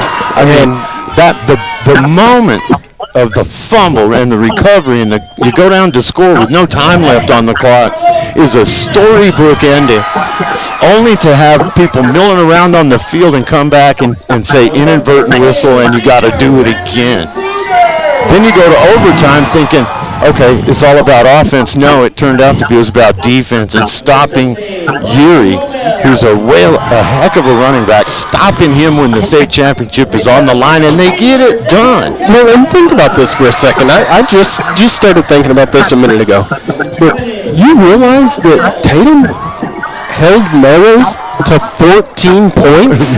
Yeah. 14 points. That defense was great all night. Yeah. And you look at the high-flying Tatum Coyotes, who put up 70 on people this year, and they win this thing anyway, despite their offense being shut out at the half. And the final score, they put up 22 points in the game, including overtime. You know what? That'd be a decent quarter for them. It would. Season. But, you know, Melrose wanted to keep this low scoring, and they were able to. They ran big bodies in there. They ran high formations. They just ran the ball. Yeah. They didn't want this to be a shootout. Yeah, because they wouldn't be able to hang with Tatum. They can't hang with Tatum. We saw that a month ago where it got into a shootout in the second half, and Tatum kept picking them off. Right. And they knew if the ball went up, they were going to struggle. So kudos to Melrose for playing the style of game that they wanted to. Yeah. And they were able to really make Tatum match them. They did. And Garner, he had so many guys covered downfield all night long. He was looking to find guys downfield. How many times did he have to tuck it and run it? A lot. Yeah. Including a huge run for a score that kept him in this game in the second half. It was amazing. You're right. This is why you call games. Yeah. Games like this is why you call football games. And the Coyotes celebrate now, wave the Coyote flag, and they have the blue trophy. They got the medals that go along with it. I couldn't be happier for this bunch. They've entertained us all year long, and now it's back-to-back titles for the Tatum Coyotes. You know, we always look forward to the next year, but you always want to enjoy the one you have in front of you because it's been a lot of fun this year. And this one, I think, is particularly rewarding for the players and the fans because for all intents and purposes, it did not look like Tatum was going to win this thing. No, you're exactly right. You couldn't get anything going right in the first half. but you're only down one score. Right. And if you're only down one score, you're one play away from tying it up. True. And Tatum proved that. Yeah. And Tatum came out in the second half and played better, but kept having things happen that just moved them backwards. And, Right. and it didn't, I wasn't sure if they were going to be able to overcome those. Right, and then they do. They get the biggest break of the season on the fumble.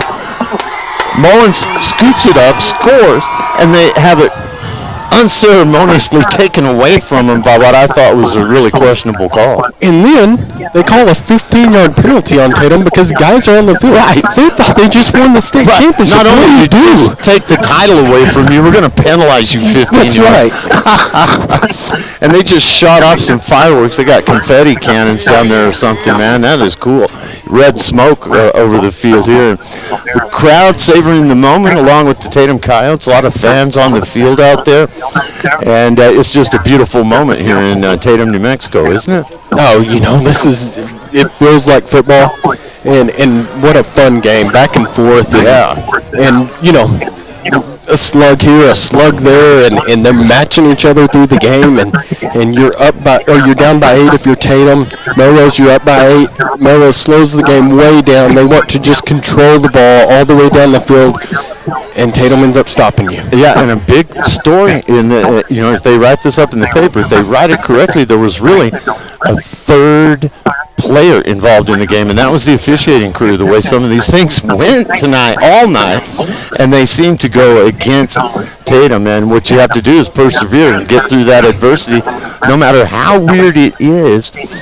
And it was just incredible that they wind up winning this thing by stopping one of the best running backs they had to face all year long, if not the best, who shredded them all night, and they keep him out of the end zone when it matters most. I said before the game you were going to have to watch out for Cardenita because a month ago that was their offense. Yeah. But Yuri comes out tonight and plays what might be the best game of any player I've seen this year. He had a heck of a game running the football. I mean, looked unstoppable, getting big, huge amounts of yardage.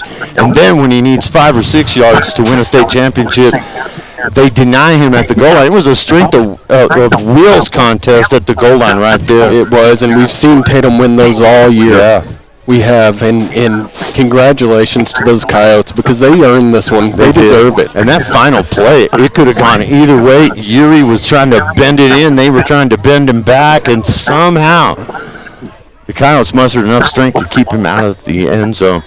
Let me thank our finance sponsors one more time. Danny's Hot Oil, EJ's Pumping LLC, Norlead Hospital District Tatum Clinic, First American Bank of Lovington, IPS Incorporated, Lasco Construction, Bob's Thriftway, R360, Tatum Schools, Now Pharmacy, and Legendary Services. All great people who made it possible for us to bring you the games on the internet stream and over the radio here all season long. We thank them very much, and I want to thank the players, the Tatum Coyotes, for providing us with a heck of a lot of entertainment this year. It's been a great year, and partner to you, it's been a lot of fun calling games together. I've enjoyed it myself, man, and I don't think we could have asked for a weirder and yet more rewarding thing to happen here tonight, man.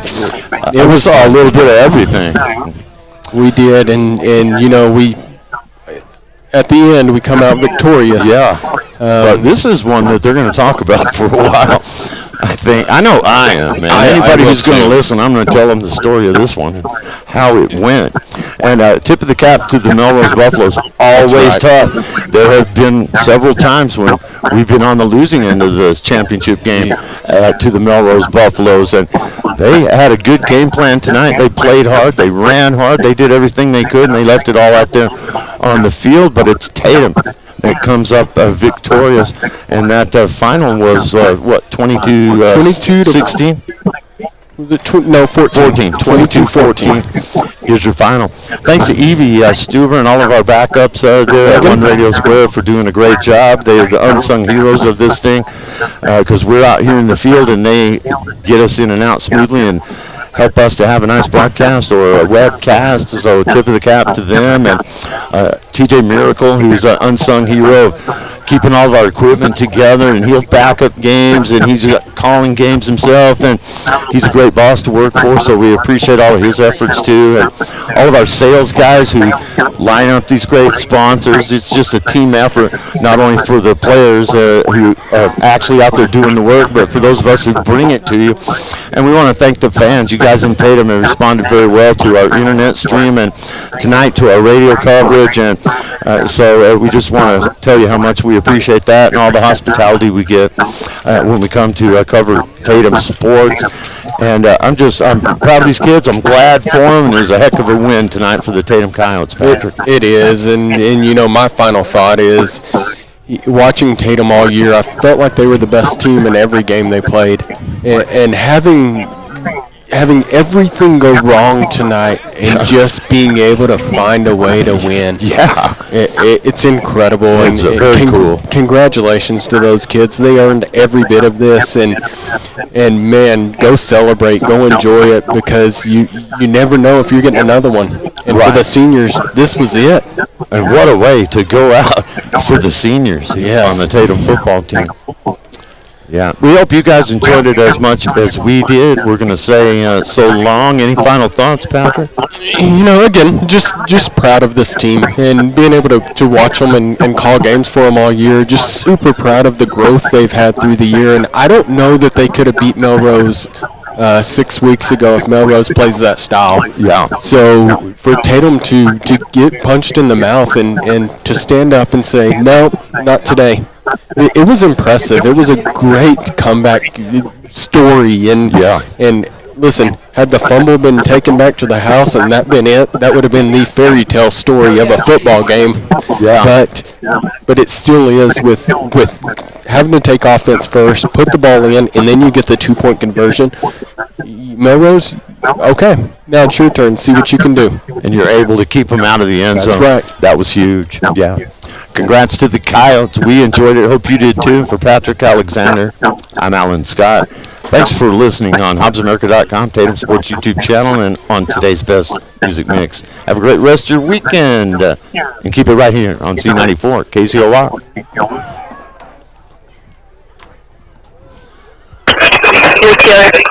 Thank you. Great job. Appreciate it. Of course. Appreciate it. Thank you. Bye.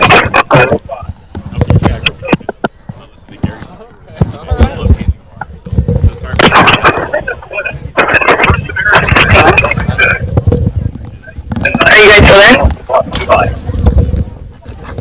This is a guy.